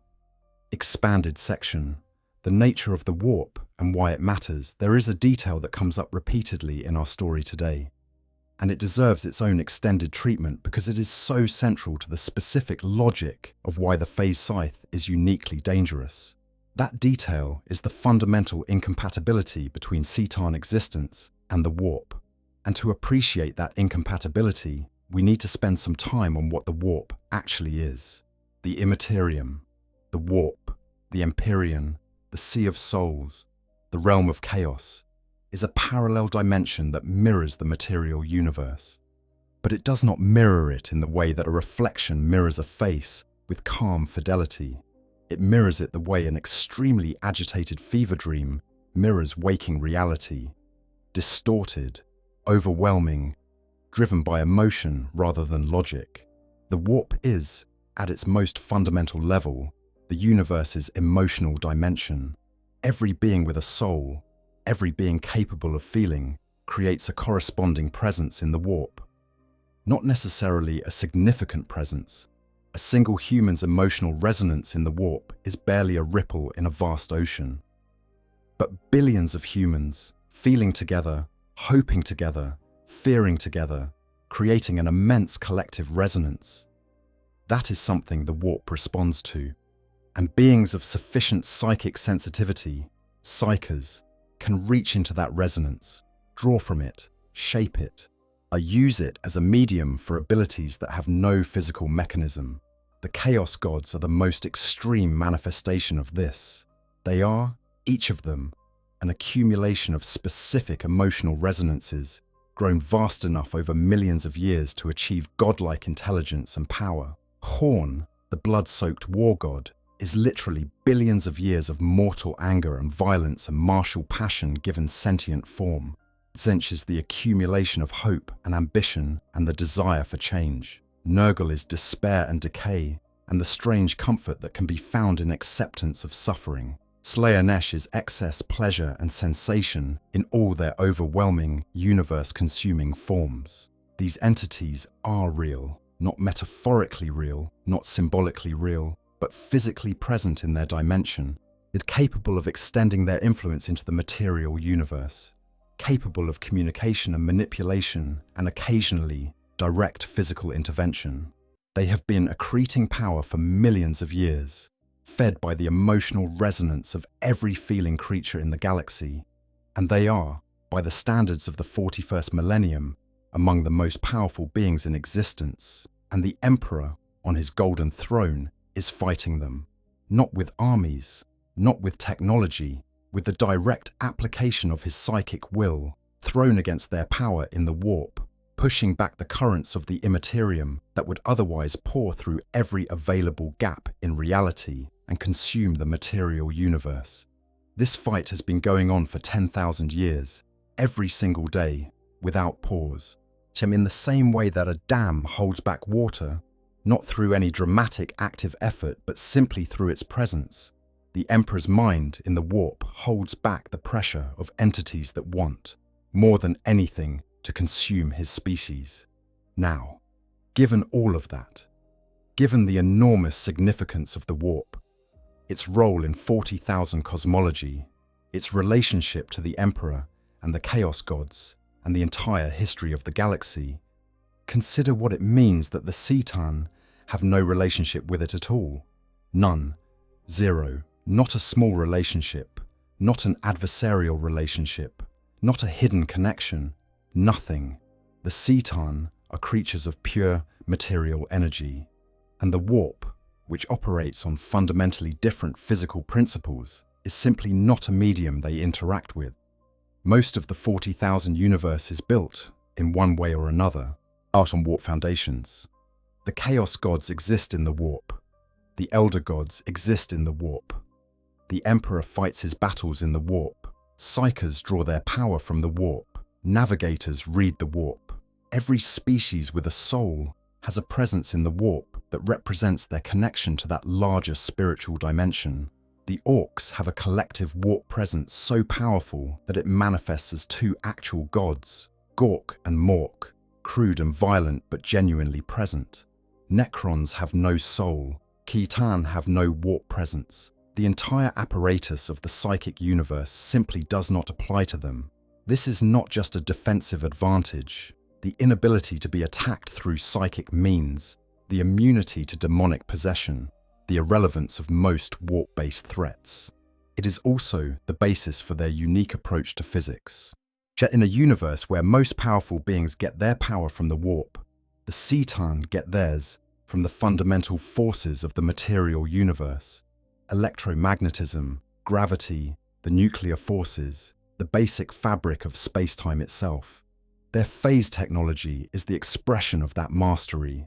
When a phase weapon interacts with matter, it is not asking matter's permission or working within the rules that matter's own defensive architecture assumes. It is operating at a level below all of that. At the level of the quantum fields that underlie all matter and energy, the bedrock beneath the bedrock. Most defenses are built on assumptions. Armor assumes the attack will deliver kinetic or energy impact. Energy shields assume the attack will interact with the electromagnetic or plasma field at the shield's surface. These psychic barriers assume the attack will have some kind of spiritual or psychic component that the barrier can detect and deflect. A phase weapon violates every assumption simultaneously, not by being cleverer than the defense, but by operating in a register that the defense's designers never considered. In the 41st millennium, the Imperium has developed some limited awareness of Khitan phase technology.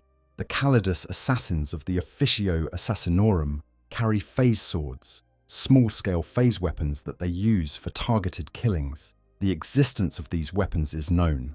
The basic principle is documented in inquisitorial and mechanicus records, but the documented properties of Calidus phase swords, designed for individual assassinations, as carried by a single human operative, do not capture the scale and specificity of what the Nightbringer's phase scythe represents. The Calidus weapon is a tool for killing one person through their armor. The Nightbringer's scythe was a weapon of war, used to kill across entire planetary populations, wielded by a being for whom killing single individuals was simply too small a canvas to work on. The properties are the same. The scale and the specific investment of Citan essence are utterly different. Expanded section, the Necrontyre's psychological legacy, something we should spend more time on because it has direct relevance to the current threat picture, is the psychological architecture of the Necrons themselves. Specifically, why do Necron destroyers exist? What do they represent? And why is Amantara's campaign to restore the Nightbringer so horrifying to the Necron dynasties? The destroyers are Necrons, who have developed what the lore describes as a kind of recursive despair. In a species already defined by the loss of their souls, the destroyers are the ones who have lost even the compensation mechanisms that most Necrons maintain. Most Necrons, especially the nobility, the overlords, and cryptex and royal wardens, have retained enough of their original personality to find something like meaning in the pursuit of power, the restoration of dynasty, the acquisition of resources and territory. They are cold, and they are strange, and they are utterly alien to biological beings. But they are not broken. Destroyers are broken. Something in the long years of metallic existence, just the accumulated wear of a consciousness grinding against the hard edges of immortality without the insulation of a soul, eventually snaps in them.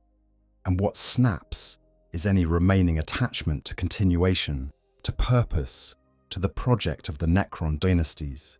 What remains is only the most basic and ancient drive, destruction, specifically the destruction of biological life, which the destroyer philosophy frames as a mercy.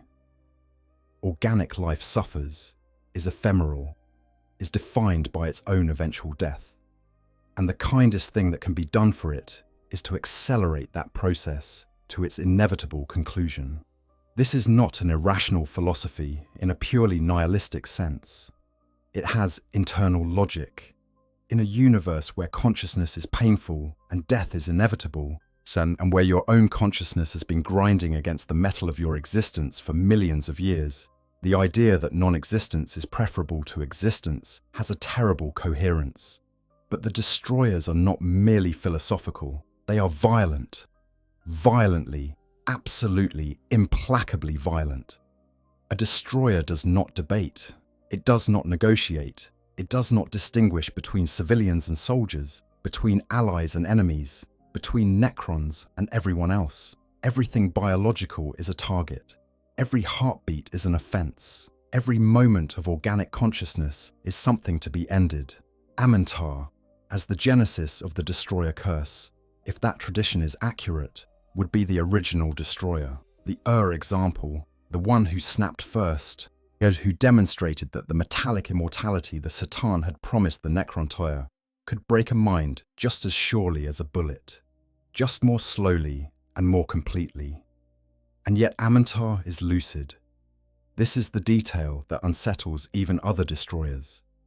A destroyer who has been living with the curse for 60 million years and retained full strategic intelligence is something that should not be possible. The curse is supposed to hollow out whatever was left of the being's higher functions, leaving only the drive to destroy. It does that to most destroyers. Amentar kept its mind, and what it used that mind for, over 60 million years, is the cultivation of a relationship with the fragment of a god. Whether the Nightbringer has been whispering to Amentar in the dark of the Great Sleep, whether the Seatarn Shard, imprisoned in its tesseract labyrinth but still aware in whatever way a shattered god can be aware, has been feeding Amentar, something that prevented the total collapse of its higher functions, is one of the most interesting unresolved questions in current 40k lore.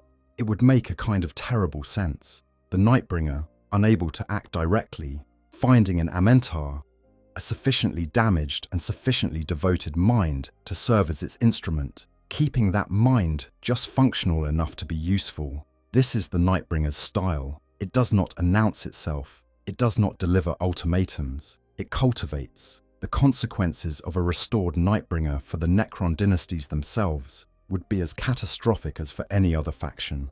The Necrons shattered the Seatarn for a reason. They understood what would happen if the Seatarn were allowed to remain at full power. The promise of biotransference had been a lie, the immortality a curse, and the Seatarn had demonstrated that given the opportunity, they would simply consume everything. A restored Nightbringer would not thank the Necrons for 60 million years of imprisonment. It would not cooperate with the Necron project of reversing biotransference and recovering their biological forms. It would not negotiate or compromise.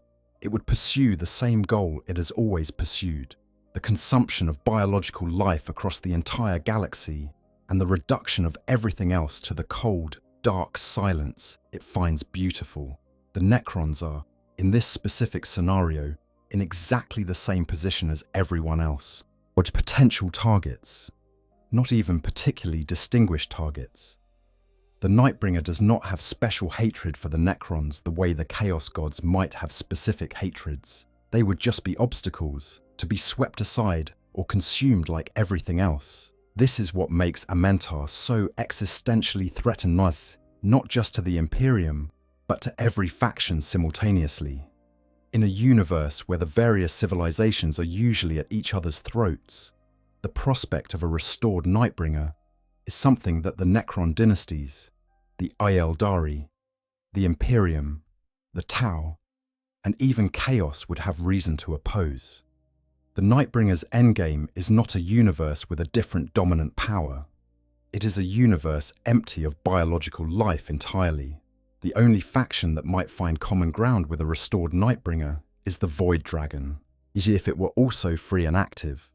And the prospect of two major C'tan operating freely in the current era, one killing everything biological, one controlling all technology, is the kind of scenario that makes every other crisis in the 40,000 universe look like a local problem.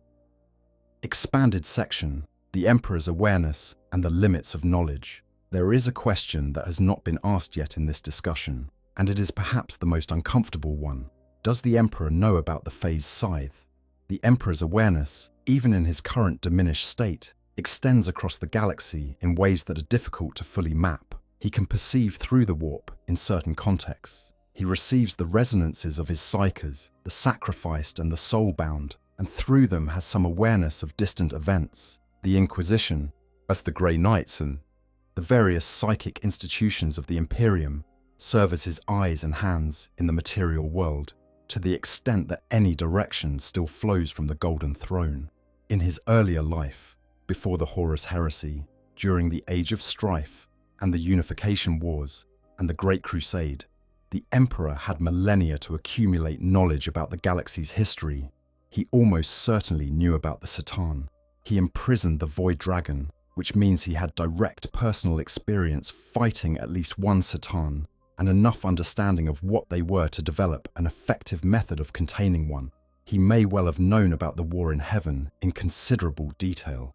He was alive during the era immediately following it, in the deep past, watching humanity struggle through the Age of Strife. He spent those long centuries accumulating knowledge and preparing for the Imperium he intended to build. Did he know about the phase scythe? Did he understand the specific vulnerability that C'tan phase weapons represented to his own defenses? If he did, the answer raises its own terrible question. What did he do about it? The obvious answer is that there may be nothing that can be done.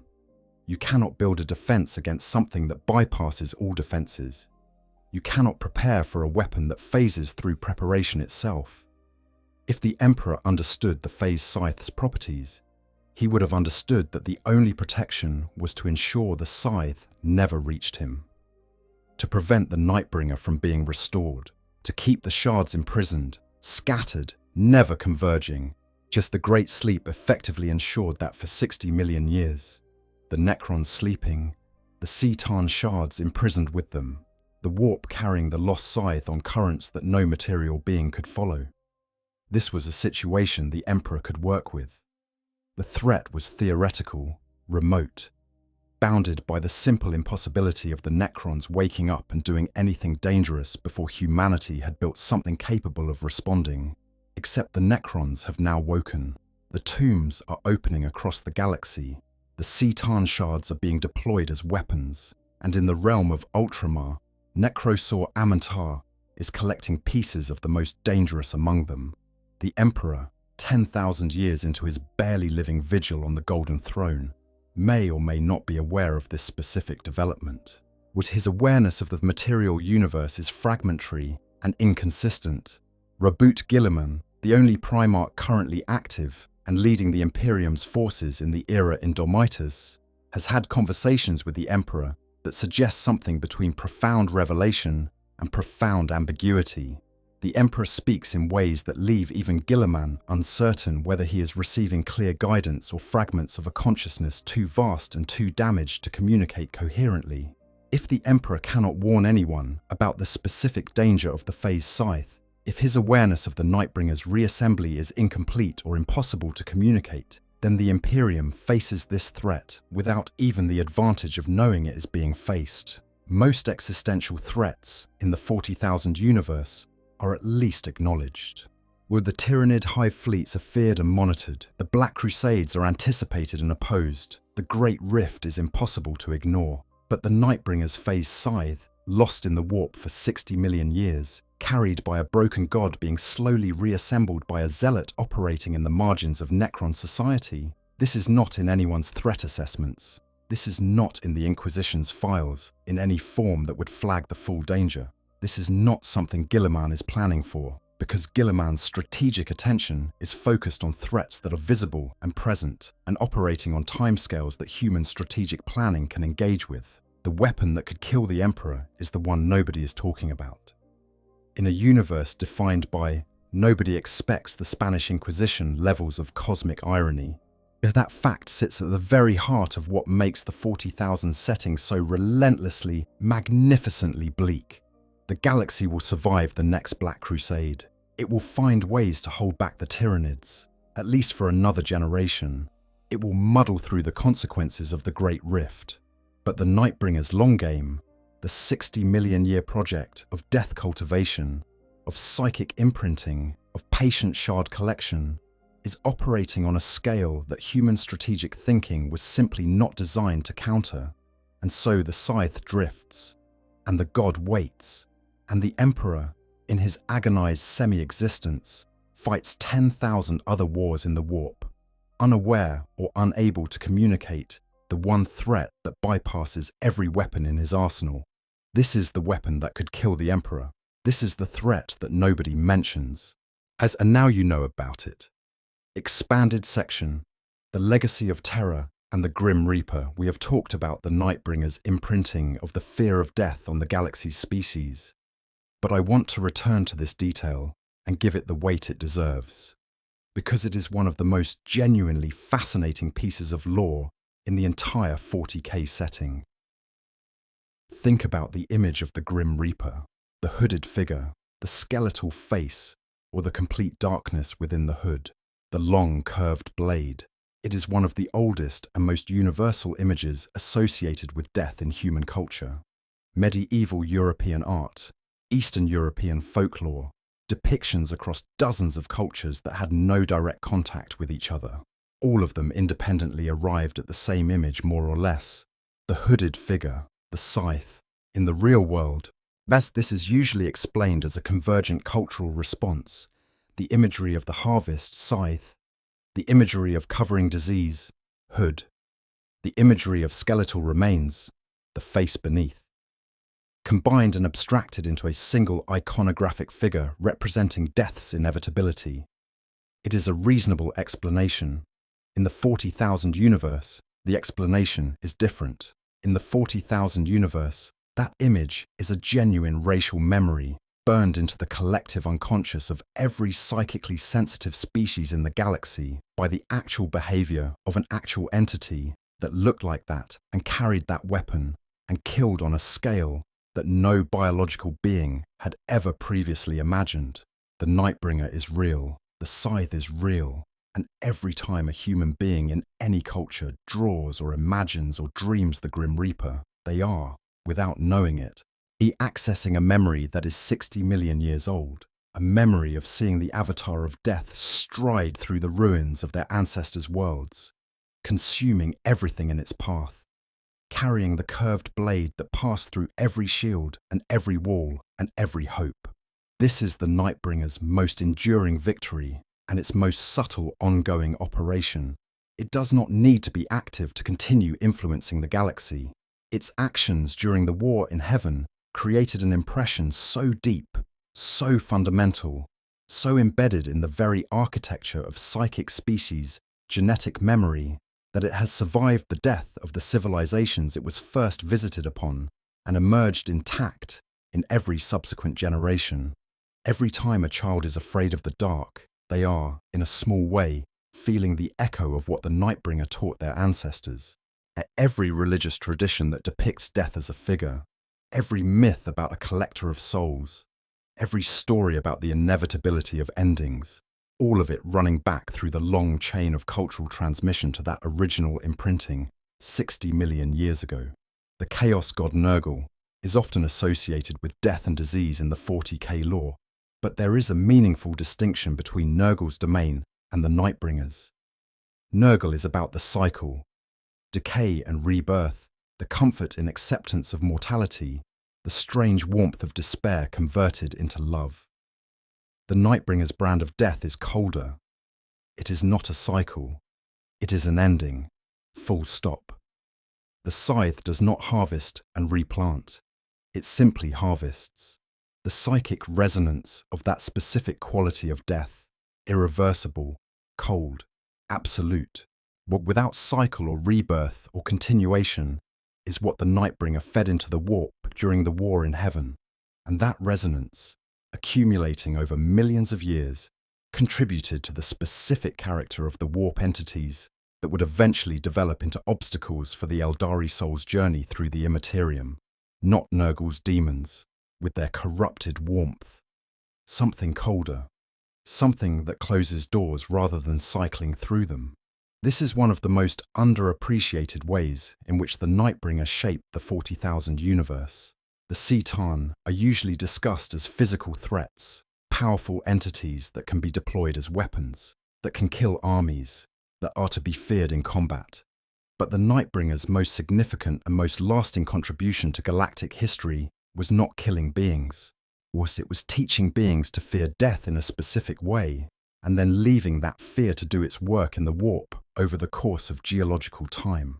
The phase scythe is the symbol of that teaching, the weapon whose image was burned into the racial memory of every psychic species. Every culture that has independently invented the Grim Reaper iconography has, without knowing it, been drawing the phase scythe, the curved blade, the dark figure, the inevitability. Somewhere in the warp, the original is still drifting, and in a universe where meaning and symbolism have genuine physical weight, where belief shapes the warp and the warp shapes reality, the most dangerous weapon in existence might also be the one that the galaxy has been dreaming about for 60 million years. That is not comfort. That is not reassurance.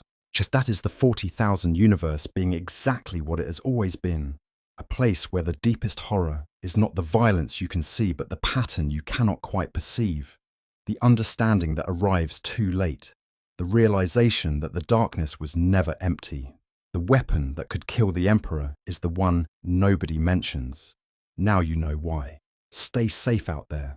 This is Q on 40K, where the stars are old and the dark between them is older still.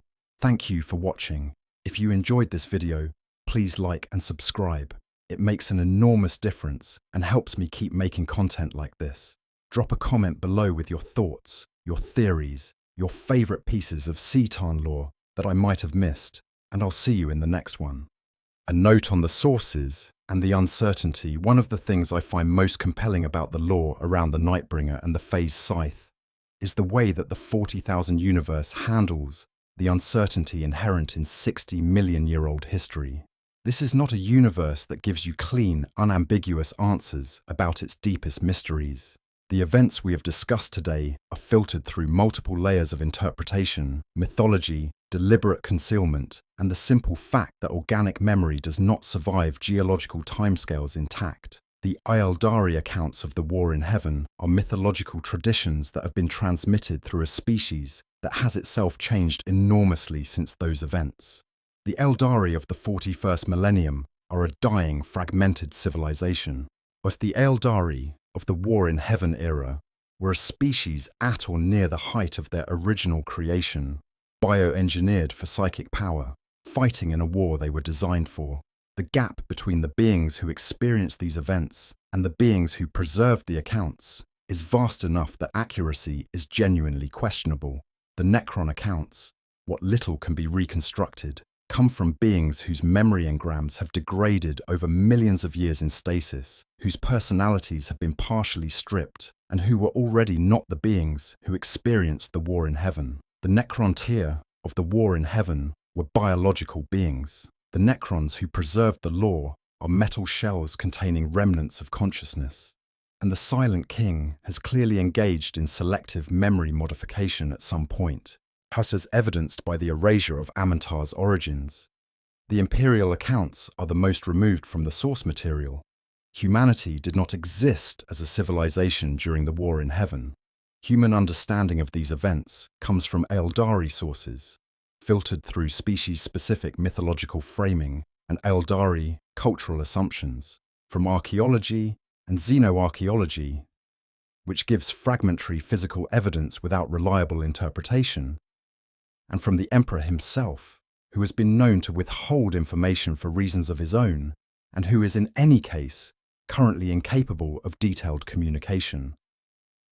All of which is to say, when I tell you that Caney threw the phase scythe into the warp during his battle with the Nightbringer, that is the best current reading of the available sources. But in the 40,000 universe, or the nature of truth is always complicated. Everything happened, and none of it is entirely accurate. The universe is vast and old enough that the light from its most important events has been refracted through so many different lenses that the original shape is sometimes more guessed at than known. This uncertainty is not a flaw in the storytelling. It is the storytelling.